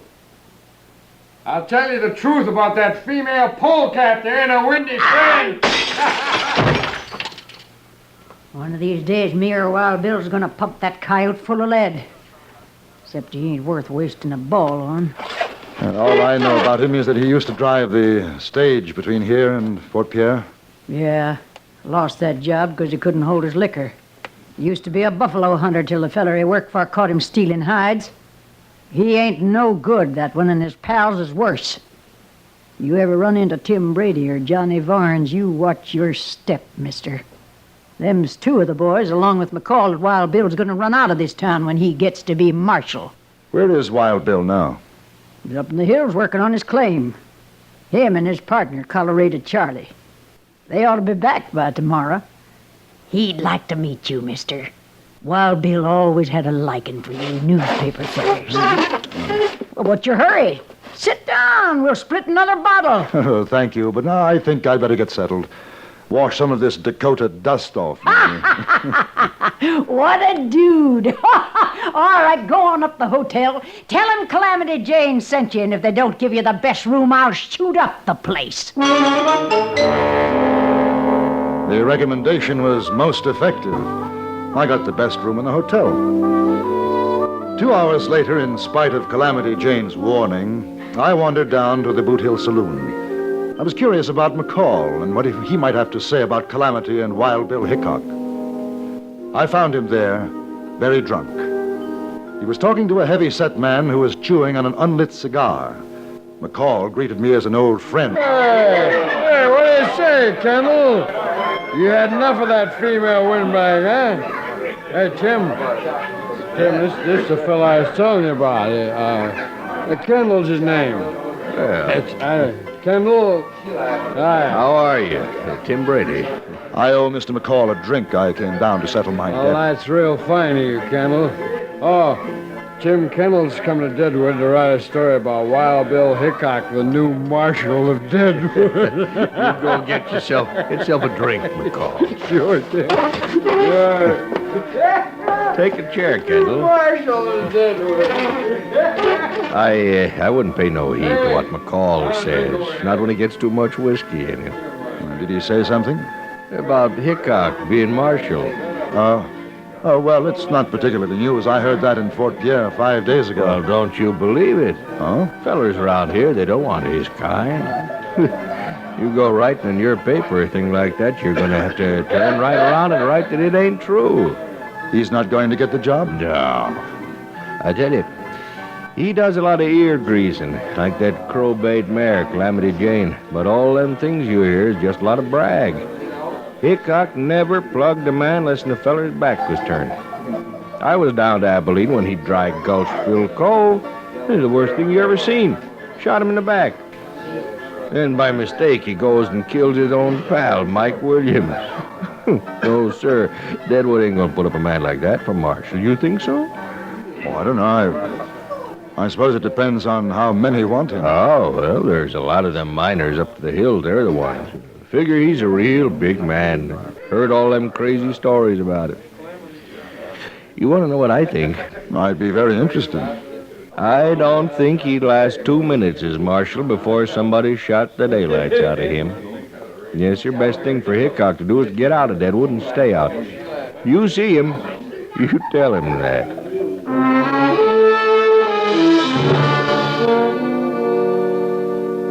The next night, Calamity Jane introduced me to Wild Bill Hickok. He looked older, more tired than I'd imagined him. As we sat in his room, I noticed that he blinked his eyes, rubbed them, and seemed quite nervous. Constantly glanced toward the door. Calamity had gone out to buy some food. Me and Colorado Charlie had a rough week up in the hills. Feels kind of good to get back. You ever done any mining, Kendall? No. Well, have you ever had the idea to get somebody else to do the work for you?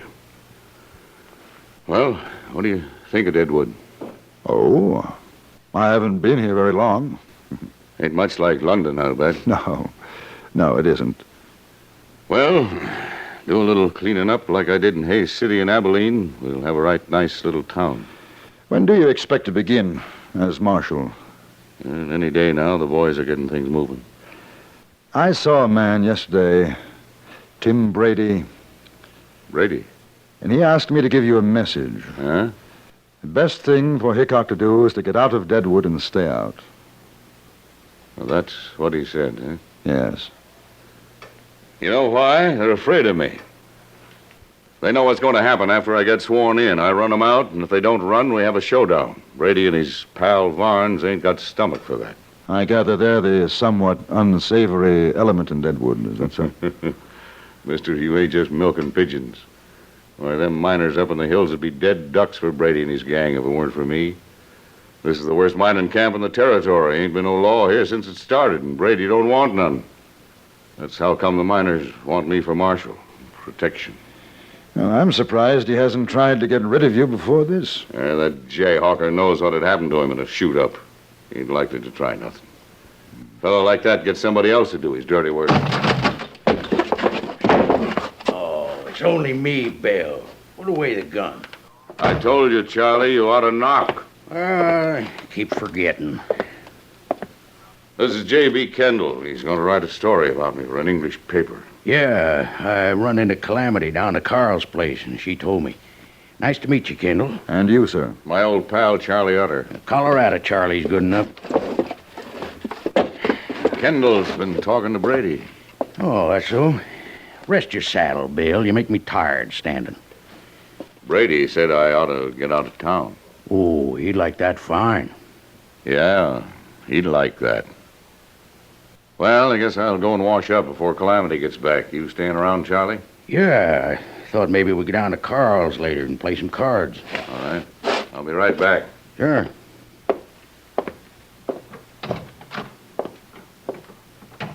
Got a lot on his mind, has Wild Bill. He ain't usually like this.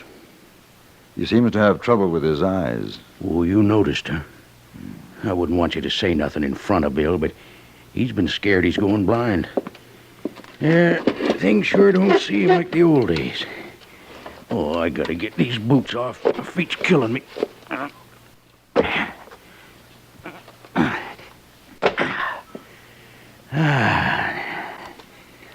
How old is he? Wild Bill? Let me see. 39. Of course, to hear him talk, you'd think he's closer to 60.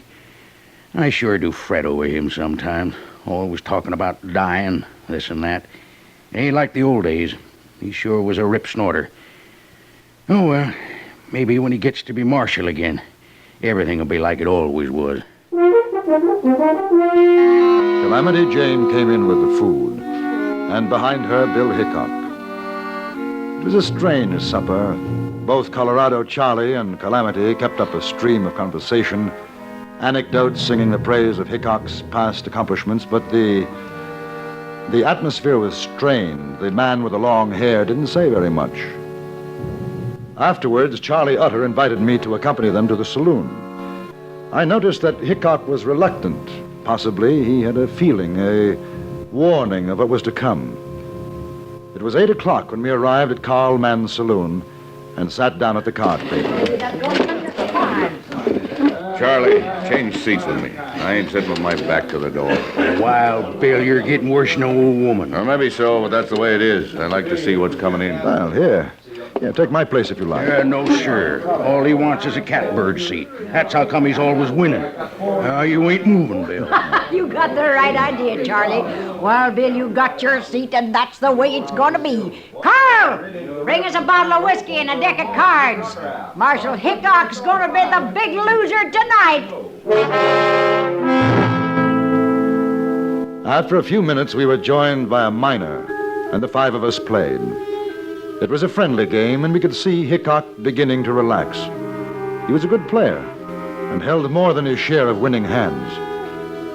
But while the game went on, there was something happening down the street in the Boot Hill Saloon. We didn't know it then, but after it was too late, we heard what had taken place. 3 men sat in the back room, one of them drinking heavily. This was Jack McCall. The other 2 were Tim Brady and Johnny Varnes, the leaders of the Toughs in Deadwood. Oh, I'm telling you, Jack, you'll be a big man. Well, they'll look at you when you walk down the street. They'll say, there goes Jack McCall. He killed Wild Bill Hickok. You hear what Johnny says? Yeah, I hear. Give me another drink, Jack. Well, sure.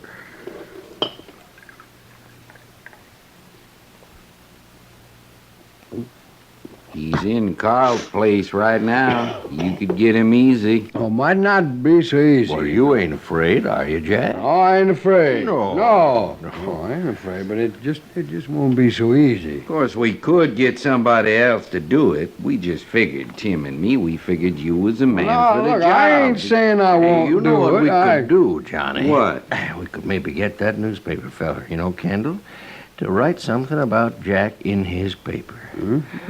How'd you like to see that, boy, in an English paper? Jack McCall shoots down Wild Bill Hickok. Yeah, you could go on the stage all over with that. Sure. Yeah. He's right down the street, Jack. Yeah, I seen him myself. You know what? He's sitting with his back to the door. Now you listen. Just listen. How come if you was there, you didn't plug him yourself? Yeah, it ain't no use, Johnny. He don't understand. All right. No, Forget it, wait a Jack. minute. I'm Go on, not just. get out I'm of just it. asking. That's all. Now, just tell me how come. Because Calamity Jane and Colorado Charlie is with him. If they saw me, they'd know something was wrong. But not you, Jack. They wouldn't figure you drawing on Hickok. Yeah. That makes sense. That's all I wanted to know was why. All right.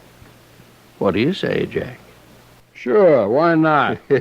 Give him a gun, Johnny. And don't you miss, boy. You hear?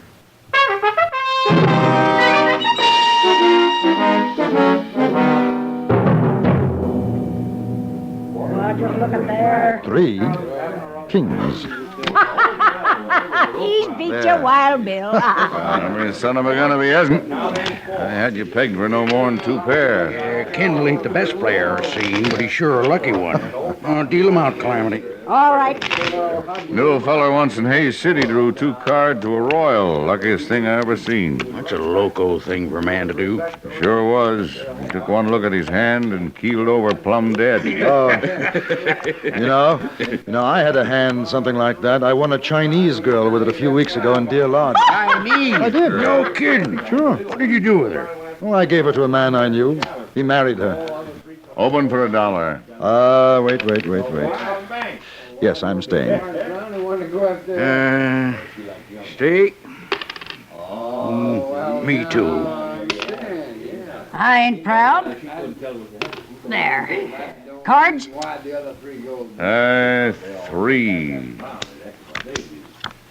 Kendall? 2, please. Give me 1. Now, there's a man's gonna drop dead if he pulls it right. How's about you, Charlie? 2. Dealer takes 3. Honest woman. That's one thing I ain't nor never hope to be. Your bet, Wild Bill. Well, I'll tell you, friends, I'm going to make this rough on you. $2. All right. I call. Not me. And I ain't dropping dead, neither. Well, I'll see you. I'm a sucker. All right. What do you got, Wild Bill? Prettiest 2 pair you ever seen. Aces and 8s.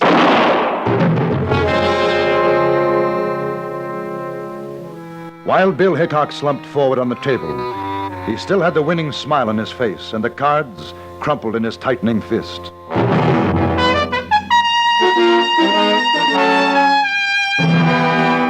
It was Calamity Jane who found Jack McCall. He was hiding in a butcher shop nearby. Colorado Charlie and I dragged him away before she had a chance to use the meat cleaver she was holding. We found 6 cartridges in McCall's gun. The only one to fire was the first, the one that killed Hickok. The other 5 were defective.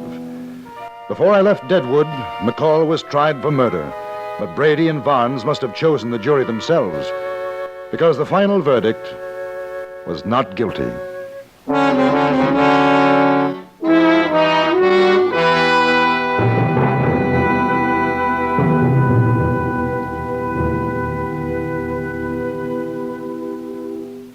Frontier Gentlemen was written, produced, and directed by Anthony Ellis and stars John Dehner as J.B. Kendall. Featured in the cast were John McIntyre, Jeanette Nolan, Jack Moyles, Larry Dobkin, Stacey Harris, and Vic Perrin. Music was composed and conducted by Amerigo Moreno.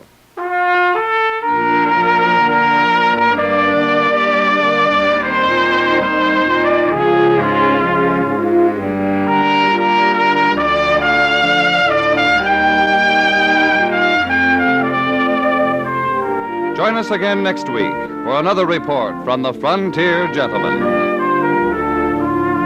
James Matthews speaking. This is the CBS Radio Network.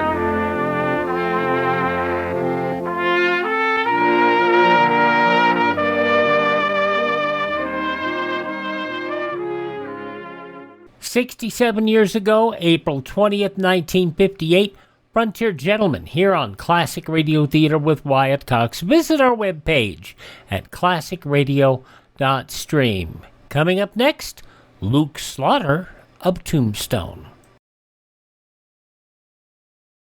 Hello, it is Ryan, and we could all use an extra bright spot in our day, couldn't we? Just to make up for things like sitting in traffic, doing the dishes, counting your steps, you know, all the mundane stuff. That is why I'm such a big fan of Chumba Casino. Chumba Casino has all your favorite social casino-style games that you can play for free anytime, anywhere with daily bonuses. That should brighten your day a little. Actually, a lot. So sign up now at ChumbaCasino.com. That's ChumbaCasino.com. No purchase necessary. VGW Group. Void where prohibited by law. See terms and conditions. 18+. You can help children, old folks, the sick, and the aged. You can help destroy juvenile delinquency. You can make your town a healthier place in which to live. You can do all this with just one gift, a contribution to your community chest. 4 out of 10 families in community chest areas benefit directly from the services you help to support. The other families benefit indirectly by better community living conditions. So make your town a better place to live. Give generously to your community chest.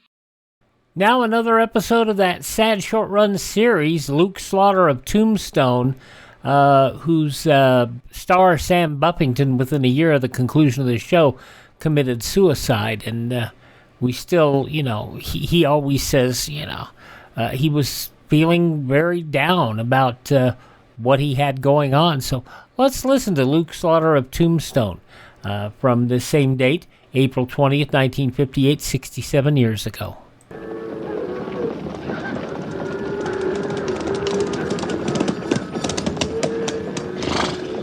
Slaughter's my name. Luke Slaughter. Cattle's my business. It's a tough business. It's big business. I've got a big stake in it. And there's no man west of the Rio Grande big enough to take it from me.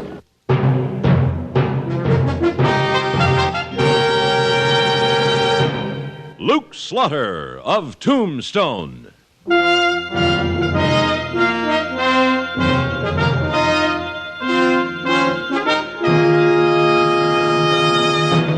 Luke Slaughter of Tombstone, Civil War cavalryman turned Arizona cattleman. Across the territory from Yuma to Fort Defiance, from Flagstaff to the Huachucas, and below the border through Chihuahua and Sonora, his name was respected or feared, depending on which side of the law you were on. Man of vision, man of legend, Luke Slaughter of Tombstone.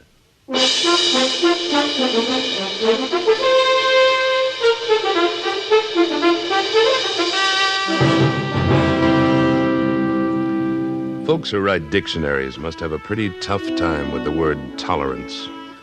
I guess if you had to boil it down to just one other word, maybe it'd be understanding. Some of us here in Tombstone found that out when I gave Chief Margano and a few of his Apache braves the loan of a couple of sections of my spread to try their hand at cattle raising. And I got chewed out plenty about it every time I went into town. Well, you call it an experiment, Slaughter. I'd call it an invitation to those sneaking Apaches to murder you. Well, they're living on my spread. Don't you figure it's my business? Well, they won't stop with you. Once they smell white blood again, they'll massacre everybody in Tombstone. Look, Mr. Vale, Margano's through making war. He's trying to understand our ways. He's even trying to get his people to adopt some of them.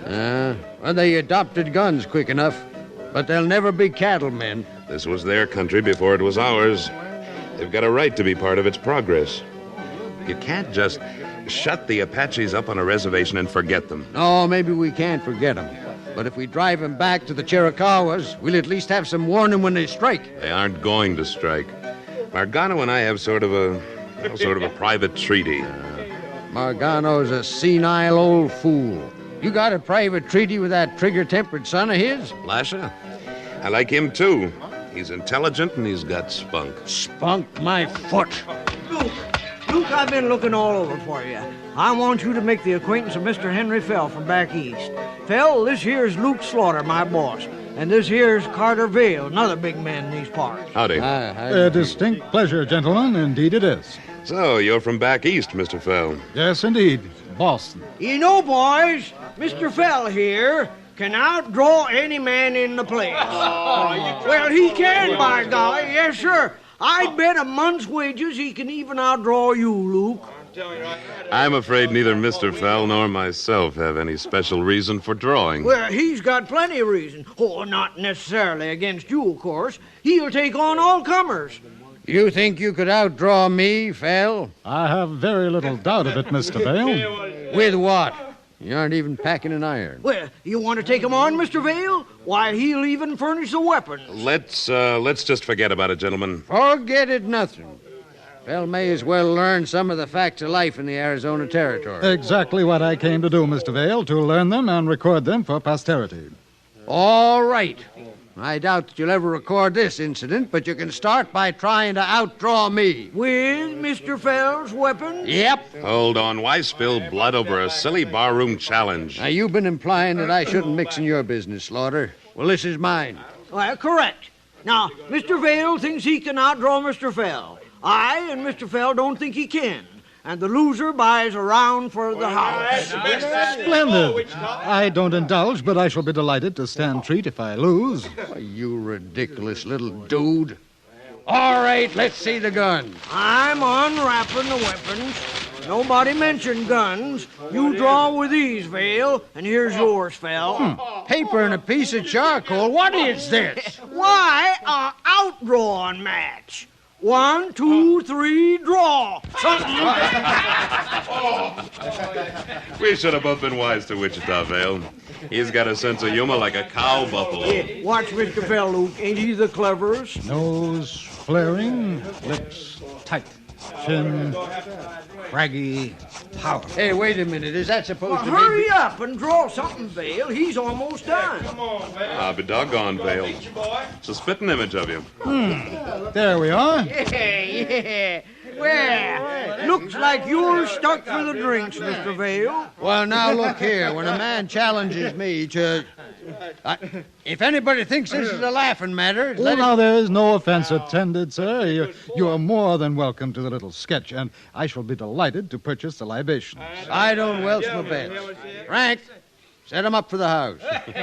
Come on, boy. You're a good sport, Vale. And it's a mighty good likeness, too. Well, I guess I will take the picture home with me, Val. Mrs. Vale is, well, women sometimes enjoy a doodad like this. Luke, you know what Mr. Fell's doing here in Tombstone? Yeah, keeping you in free drinks. No, sir, he's... well, that too. But he come west to paint engines. Yeah, well, the engines do their own painting with war paint. Slaughter and I were just talking about that. We weren't getting anywhere either. War paint? I understood that the treaties with the Apaches were working out nicely. They are, and the white men live up to them. Well, that is practically treason against your own race, Slaughter. If it's treason to compare some members of my own race with Indians like Cochise and Margano, well, I'm guilty. Tell us a little more about what you plan to do, Mr. Fell. Well, I want to paint the strong Indian faces, their customs, the way they live. The people back east have some amazing misconceptions about them. Yes, so has Slaughter. He trusts them. I'm trying to understand them. Anyway, Mr. Fell, there are some very interesting and colorful Apaches living on my spread. You'll have models for all the painting you want to do. And the Apaches will have a brand new candidate for buzzard bait.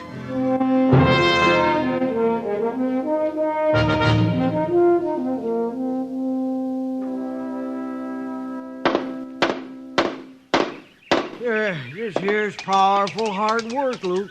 I know you don't feel right out of a saddle, Wichita, but we're going to need this corral. Oh, there, Red. Good morning, Vale. Morning, Slaughter. Wichita. Howdy. How'd the missus like your picture? Well, she wants your friend Fell to paint one of her. You know where I can find him? I'm afraid he isn't available today. I took him out to the Apache camp at sunrise, loaded with paints and brushes and canvas. He was happy as a chipmunk in a pinyon forest. Slaughter, a tenderfoot like Fell could be just a fuse to set your Apaches off. Suppose he tries to paint one of their women. Chief Margano explained about that to him.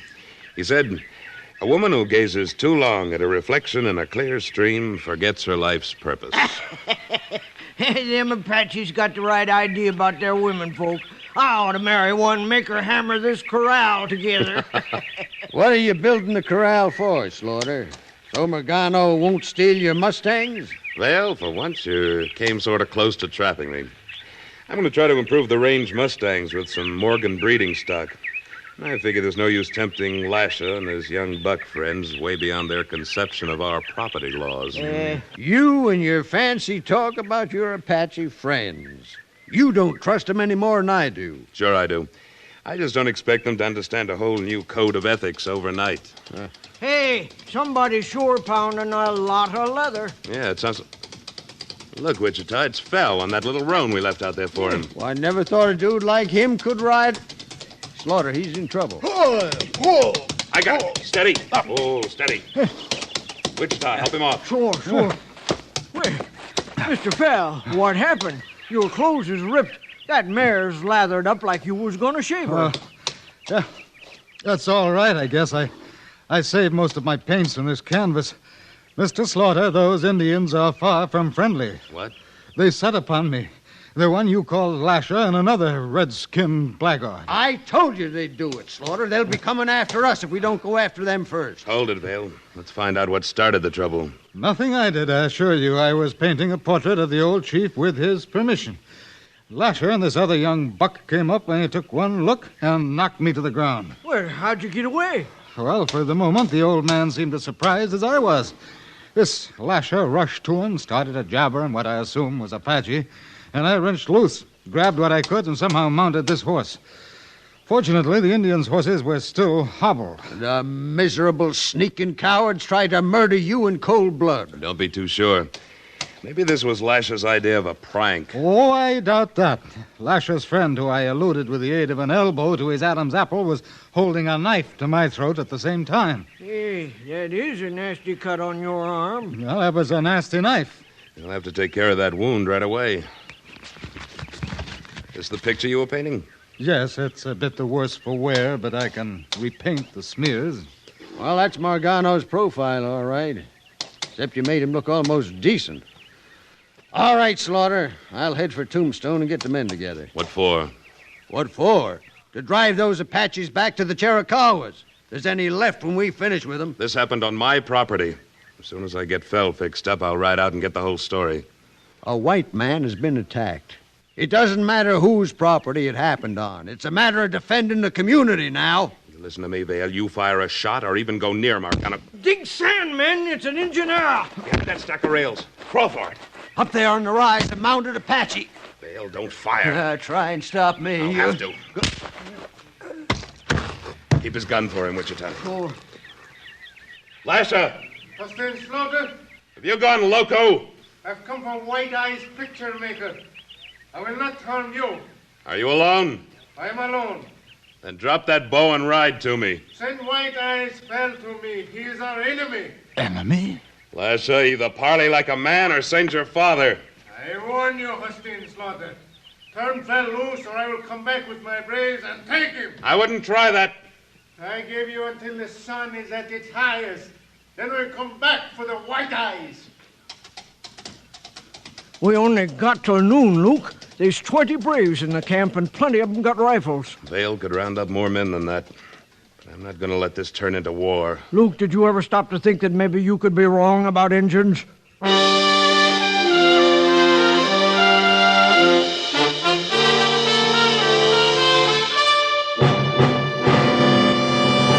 In a moment, Luke Slaughter of Tombstone returns. This is Bud Sewell with official results on the automobile competition the whole industry watches every year, the famous Mobile Gas Economy Run.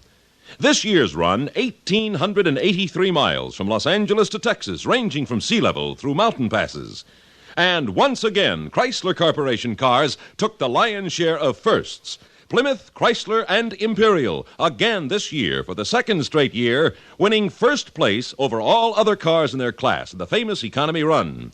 Imperial, by the way, was sweepstakes winner, too, getting 62.7188 ton miles per gallon.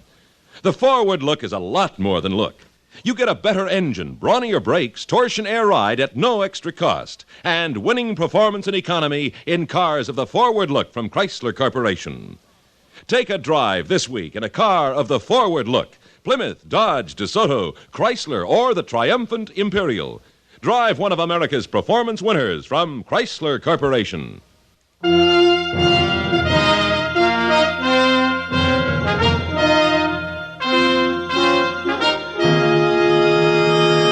And now, Act Two of William N. Robeson's production of Luke Slaughter of Tombstone.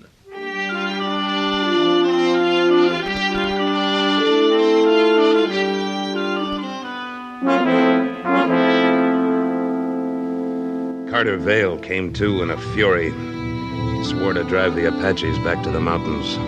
He swore he'd settle with me after he'd done it. Then he mounted his big stallion and spurred back toward Tombstone to recruit men and guns. Luke, he's mad enough to eat the devil with his horns on. And I ain't so sure he ain't got a case. He will have, if Lasher brings his braves back to take Fell. If I had incited those Indians, I'd tell you, Mr. Slaughter, but I assure you I was attacked without provocation. Let me see your painting of Chief Margano again, Fell. Whatever you're gonna do, Luke, do it pronto. Well, this is good. You've captured the strength of his profile, the courage in his eye. This ain't no time to act like one of them art critic dudes. We're 2 hours away from being caught in a war. I once saw the funeral rites for an old chief of the Chitimacha tribe in the Louisiana Territory. His son was very much concerned about the way the body was laid out on the funeral pyre, so that when the dead warrior met the Great Spirit... Phil, could you make another portrait of Margano from memory, posed as I tell you? Certainly. I have his features fixed in my mind. I wouldn't need a model. Let's go up to the house, then. You've got a picture to paint.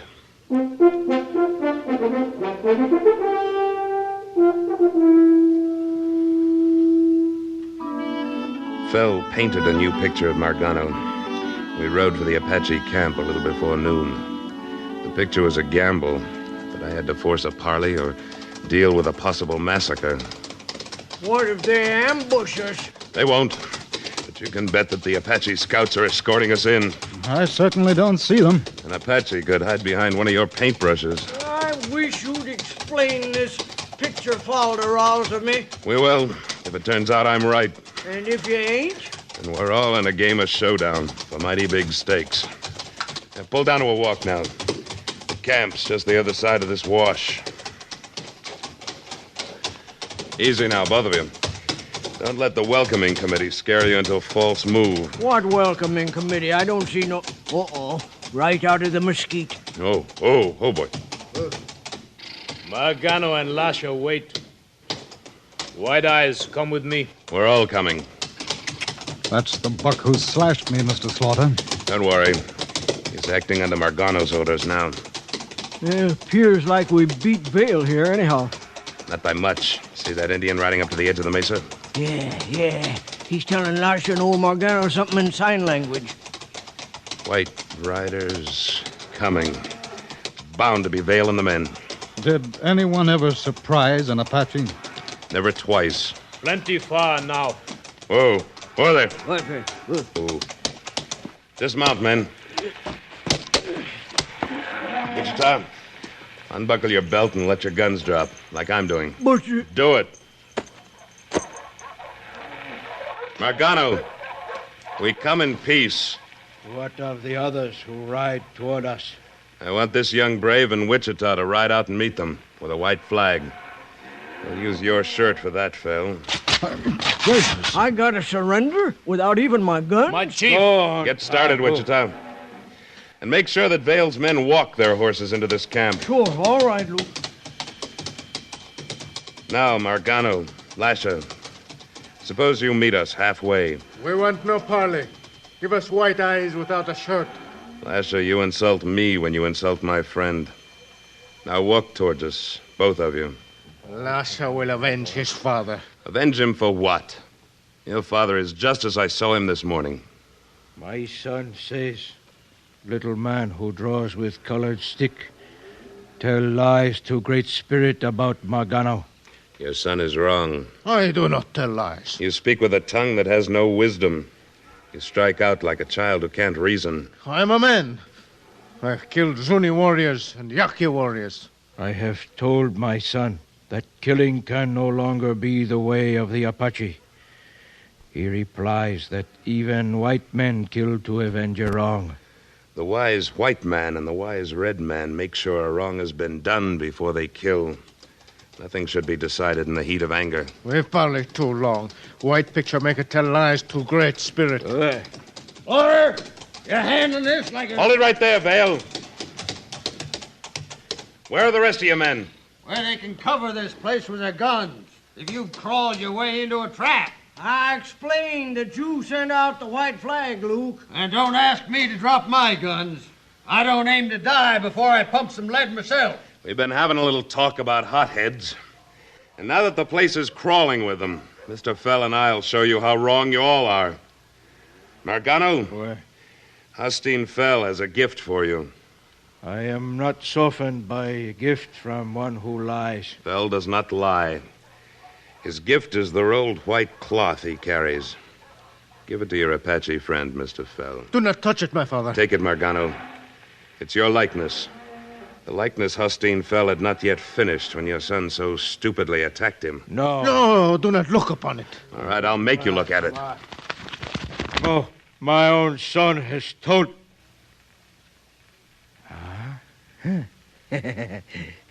Lasha, behold.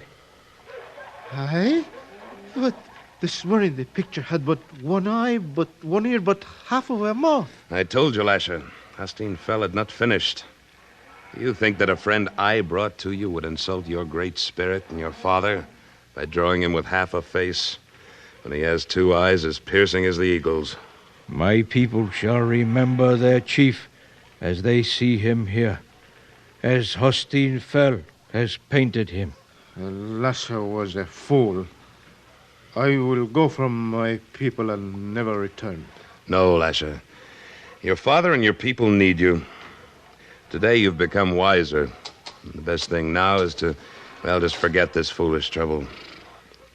Now what are you doing? Hastin Fell has no shirt. He will do Lasher an honor if he will accept Lasher's shirt of doeskin. Why, I shall be very pleased. And you will make a picture of Lasher when there's no pain in your arm? Oh, my arm feels fine, Lasher. I'd like to paint you, and I can assure Mr. Slaughter that I will not attempt another profile. Profile? I do not understand. It's nothing, Lasher. Just a word painters use. Now, Vale, suppose you let your army know the war's over.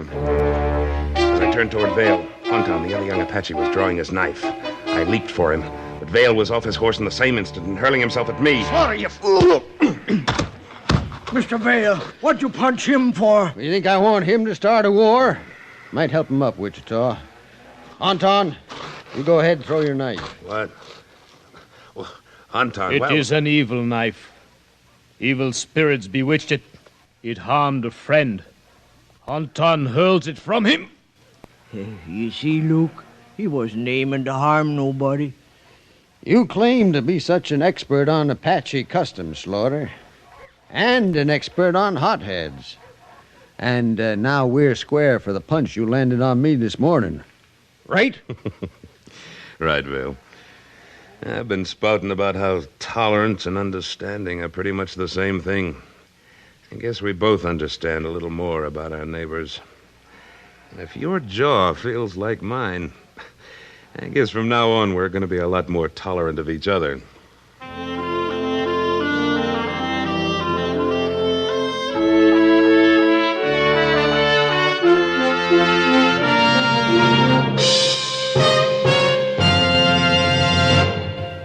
Luke Slaughter of Tombstone, starring Sam Buffington, was written by Fran Van Hartisveld, with editorial supervision by Tom Hanley, and directed by William N. Robeson.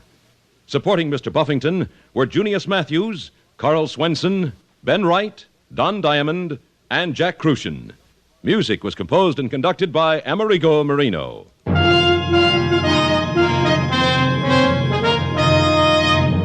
I couldn't sleep that night and nothing. My mother said, "What was the matter with you? You looked like something wrong." I said, "Nothing." Nothing, he said. But there was something wrong. That night in the park, this boy and his juvenile gang had stabbed and beaten another teenager to death.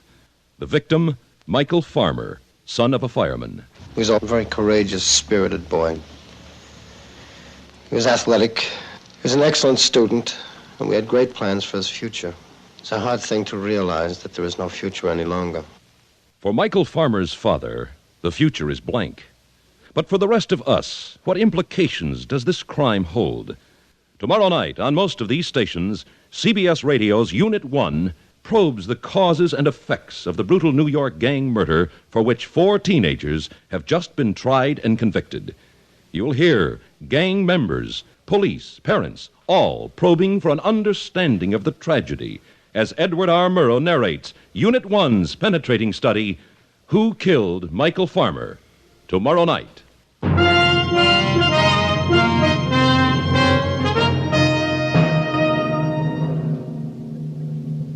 Next week at this time, we return with... Slaughter's the name. Luke Slaughter. When we meet up again, you can call me that. Luke Slaughter.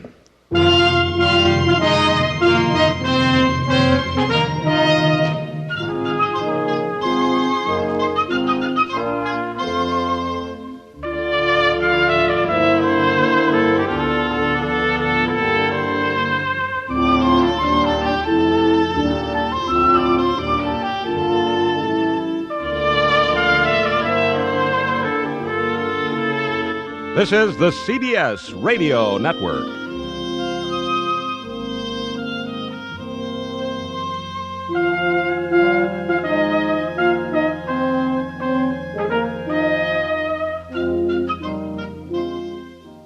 "67 years ago, April 20th, 1958, Luke Slaughter of Tombstone, here on Classic Radio Theater with Wyatt Cox. We'll head to Pine Ridge, Arkansas, and see what's going on with the $10,000. We'll see next. Step into the world of power, loyalty, and luck. I'm gonna make him an offer he can't refuse. With family, cannolis, and spins mean everything. Now, you wanna get mixed up in the family business. Introducing The Godfather at ChumbaCasino.com. Test your luck in the shadowy world of The Godfather slot. Someday, I will call upon you to do a service for me. Play The Godfather now at ChumbaCasino.com. Welcome to the family. No purchase necessary. VGW Group. Void where prohibited by law. 21 plus. Terms and conditions apply. Did you know that for only $10 you can supplement the food rations of a family of 4 for a whole month? Just send that $10 to CARE, spelled C-A-R-E, New York. CARE guarantees delivery of its packages to 11 different countries in Europe, as well as to India, Israel, and Japan.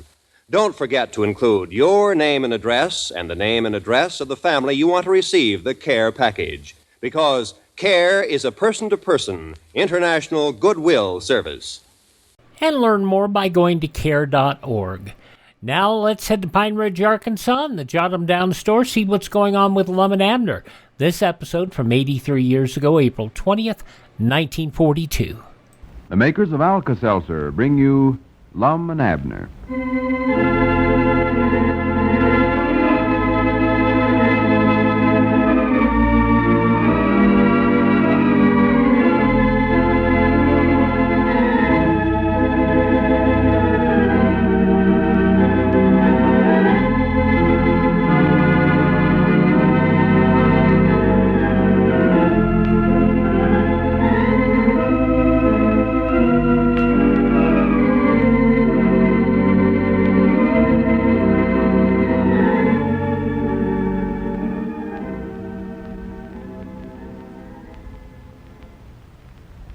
You know, folks, these are mighty busy days down in Pine Ridge. How's it with you? You keeping pretty busy? Did you get as much done today as you hoped you would? Well, if you didn't, if a headache, a touch of acid indigestion, or a sour, upset stomach slowed you down, I'll just bet you wished you'd followed our suggestion and had a package of Alka-Seltzer tablets handy in your desk or your locker. You should use Alka-Seltzer because it offers the kind of fast relief for these and other common work-disturbing ailments that should enable you to get that job done after all. You'll enjoy its pleasant, refreshing taste, too. And, of course, Alka-Seltzer is not a laxative. So, be wise, friends, and next time be prepared. Keep a package of Alka-Seltzer tablets on the job to help you keep on the job, especially in these days when it's so important that we all put in a full day's work every day. Get a package of these modern, effervescent tablets from your druggist on your way to work in the morning. Many's the time you'll be glad you did. And now, let's see what's going on down in Pine Ridge. Well, at last the old fellows have settled on a plan for using the $10,000 gift that Diogenes Smith left the community of Pine Ridge. Mousy Gray was the author of this ingenious plan, which is supposed to provide enough modern apartment buildings to house every family in town and also to produce a profit of $320,000.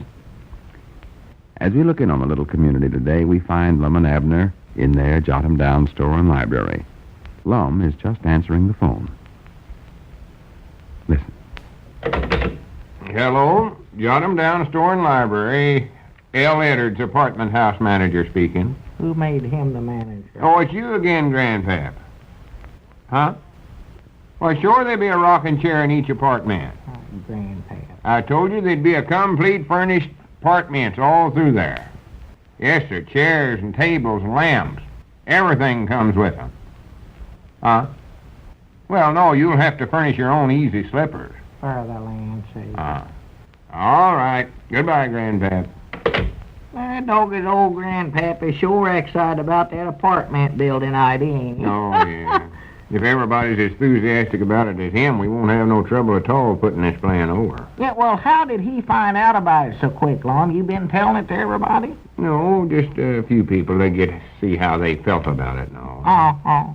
Grandpap was one I tried it out on first. Uh-huh. I just said, Grandpap, if somebody was to offer you a brand new, beautiful, complete furnished, modern, up-to-the-minute apartment, one that you could live in free for the rest of your life, would you be willing to exchange your old farm for it? Yeah, what'd he say to that? He said, lead me to it. What do I sign? He was bound and determined I'd give him something to sign right then and there. He was, huh? Yeah, finally had to let him sign the back of an old grocery bill. Well, did he think that was something legal? Oh, yeah, well, he never even looked at it. Just wrote his name down and taken out my home like a scared jackrabbit. Said he wanted to tell his woman Charity all about it. Yeah, well, we know we got one customer for sure, don't we? Oh, don't you worry now. We'll get every family in this community. We will, huh? But this is the greatest one-ID that's ever been studied up since the world started going. Good for us. Wish to goodness I'd have thought it up instead of Mousy Gray. Yeah, reckon how Mousy ever come to get such an idea as this? I don't know. He must be a genius, that Mousy.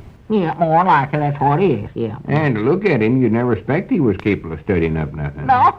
Little bitty head, and narrow eyebrows and all. Yeah. Thin, mouse-colored hair. But you got to give him credit now. He comes through with an awful good idea. Oh, yeah, awful good, yeah. And I tell you, Abner, I believe it'd be a smart thing for us to sign him up some way or other. Sign him up? Well, go in partnerships with him or something. Oh. That way we'll have a half interest in any more ideas he gets. Why, sure. He's bound to have some more. Sure. And if he can work out some more plans that'll make a profit of $320,000 right off the bat, he's a feller we ought to be associated with. Well, now, Lum, exactly how do we make that much profit? I never did quite follow that idea that Mousy had. Well, that's because you ain't got a financial wizard mind like I have, I reckon. I catched on to it right off the bat. You did, huh? Yeah, it's simple enough, Abner. All we do is take the $10,000 that Diogenes Smith left to Pine Ridge and build one apartment house with it. Yeah. We put 20 families in the apartment building, and in exchange, they give us their old houses. And then we sell them for just $1,000 apiece. Uh-huh. That gives us $20,000. See? Yeah. So we take that and build 2 more apartment buildings, and, well, we just keep on doing that. Doing what? Well, building more apartments with the money we get from selling the houses of the folks that's moving into the apartments we've already built. Uh-huh. The number of apartment houses that we can build keeps doubling every time, see? And in no time at all, we got enough to take care of all 607 families there is in this community. Uh-huh. And it works out so that the last batch of old houses we sell gives a profit of $320,000. Well, good for us. But say now, Lum. Yeah? Exactly now, how does that work? For goodness sakes, I've been talking here for 5 minutes explaining it to you. Huh? Look, we got $10,000 to begin with. Diogenes give us that. Uh-huh. So we take that and put up one building with 20 apartments in it. I don't believe that's our ring. You better get it, Abner. Uh-huh. Yeah, I'll get it. Keep on explaining, Lum. I can listen with one ear. Well, that's more than you've been using. Hello, jot 'em down, store and library. Abner Peabody doing the talking. Huh? Oh, howdy, Grandpap. Grandpap again. Oh, for goodness sakes, he's getting to be a nuisance. Yeah, what is it you want this time, Grandpap? Just a minute, I'll ask Lum. He wants to know if we're going to furnish bird cages with them apartments. Oh, of course not. Can't put in stuff like that. No, Grandpap, you'll have to furnish your own bird cage. Uh-huh. Huh? Just a minute. How about goldfish bowls, Lum? No, tell him no. No, Grandpap. Stereoscope? No, of course not. No, listen, Grandpap, if you want all them things, you'll just have to bring them yourself. Yeah. Uh-huh. All right, goodbye, Grandpap. He's sure getting himself all worked up about this. Got to know every little bitty detail. Yeah, well, more likely it's Aunt Charity's making him ask all them questions. You know how servitive she is. All is affair Grandpap's going to get himself into some worthless, no-good scheme. Yeah, well, you can't blame her for that. No. But I wish Grandpap would quit calling up over here, getting to be an out-and-out nuisance. I know one thing. When we all start moving into these apartment buildings, I ain't going to live next door to him. Doggy, that's right, ain't he? We'll all be living right next to one another, won't we? Oh, sure. Hey, doggy, that'll be awful handy for me if I live next to Grandpap. We could just cut a hole in the wall twixt us and put a checkerboard in the hole and then just sit there in our own homes and play checkers together. Now, wait a minute, Abner. Don't you go cutting no holes in them walls. I mean, after we get the apartments built, don't cut no holes in them. Oh, well, we'll just make a little bitty hole. No, you don't now. You leave them walls alone. All right. Doggies, ain't even moved into my new home yet, and already I can't do what I want to in it. Now, Abner, that ain't the right altitude to take. If you and Grandpapa want to play checkers, all you got to do is just open your front door and take about 5 steps, and you're at his apartment there. That's handy enough for anybody. Well, yeah, it's handy, but I believe the other idea'd be a heap more fun. I could just sit there, and fact is I could put it close to the table there and sit there and eat with one hand and play checkers with the other. For goodness. Wouldn't have to even stop to eat. That'd be a good idea, you know. I don't know what you'd want to do that for no way. You don't get no fun out of them games. Huh? You never get more than halfway through a game before you're both fussing and hollering at one another. I just hope I live on a different floor than both of you. Well, which floor are you going to live on, Lon? I don't know. Top floor, I think. Top one? Any floor that Sister Simpson ain't on. Sister Simpson? Oh, that's right. Yeah, she's going to be living there too, ain't she? Why, sure. Her practicing singing and playing the organ's enough to drive a feller stark raving mad crazy. Oh, my goodness, I didn't know that. Well, I don't want to be near her, I know that. She ain't even got no neighbors over there where she's at now. Why, of course she ain't. She won't have none of that apartment buildings neither. Everybody move out. You better not let her in there long. Yeah, the worst part about it is she just knows about 5 different songs. Keeps practicing them over and over and run anybody crazy. Yeah, what's that one that she sings all the time about that lower the gentle lark? Lower. Oh, that's low, hear the gentle lark.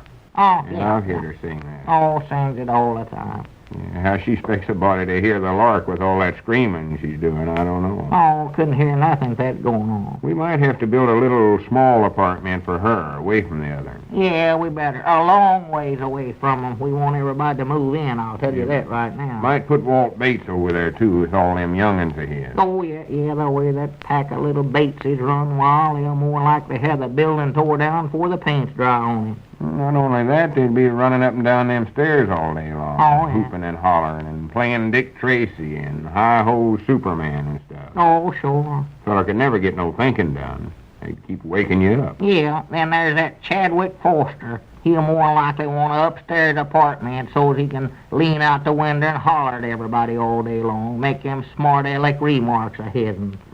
Yeah, Grannies, I can see now that there's some drawbacks to this plan after all. Oh, yeah. Yeah, we better get Mousy to work on this some more and see if he can't straighten these things out. Don't let nobody know we run into some trouble already, though. Oh, no, I won't read a word of it, no. By the way, whereabouts is Mousy? Huh? Some other things about this I wanted to talk over with him today. Oh, he's out of town. He took his woman and Gussie and they went over to Hot Springs. Hot Springs? Yeah. What for? I don't know. He said some kind of a celebration. Somebody's birthday, I believe he said. A fella by the name of Parks, that's what he said. Parks? Oh, wait a minute. I know what that is. Just read about it in a weekly paper down at the barber shop. Today is the 110th anniversary of the Hot Springs National Park. Huh? We ought to went over there ourselves, you know it. Doggy, that's funny. This Mr. Park's birthday coming on the same day as the anniversary of the National Park, ain't it? Abner, there ain't no Mr. Parks that's having a... Wait a minute, there comes Grandpap up out there. Huh? Suppose he's got a whole lot more questions studied up to ask us. Wished he'd stay home for a while. Well, how old did you say this Mr. Parks was today? I'm 110? Abner, I never said nothing about no Mr. Parks. The Hot Springs National Park is celebrating its... Find out, here comes Grandpa. Well, if he's 110-year-old... Well, howdy, Grandpa. Howdy. Wonderful world. Yeah, wonderful world, Grandpa. Yes, sir, sure is. Wonderful world beginning today. Yeah. Yeah, where you want me to tell him to drive to? Tell who to drive where? Why, Cedric, of course. Cedric? Yeah, he's out there in the Macmillan's truck with Charity. Everything's loaded. Just tell us where it's at. Huh? Well, what's that? Well, that new modern up-to-the-minute apartment you gave me this morning. Oh, my goodness.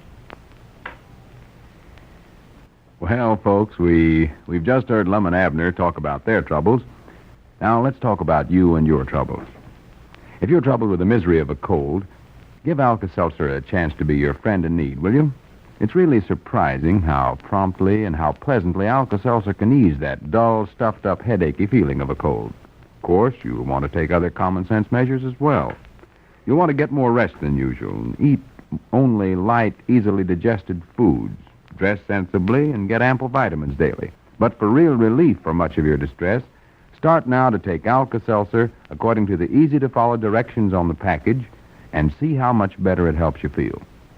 And by the way, if a sore throat's a part of your cold discomfort, remember that Alka-Seltzer makes a mighty soothing gargle. So try it, won't you? Whenever you catch cold, take care of yourself and take Alka-Seltzer for prompt relief for much of your distress. You can get effervescent, analgesic Alka-Seltzer tablets at all drugstores.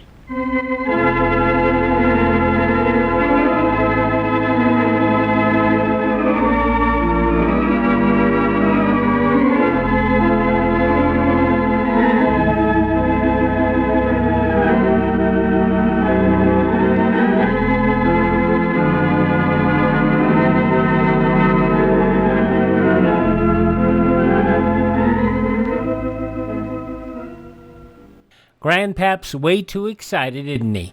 83 years ago, April 20th, 1942, Lum and Abner here on Classic Radio Theater with Wyatt Cox. Tomorrow, comedy with the Screen Guild Theater production of Too Many Husbands, Bob Hope, A Day in the Life of Dennis Day, Dean Martin and Jerry Lewis, and another Lum and Abner. Thanks so much for being with us here on Classic Radio Theater. I'm Wyatt Cox.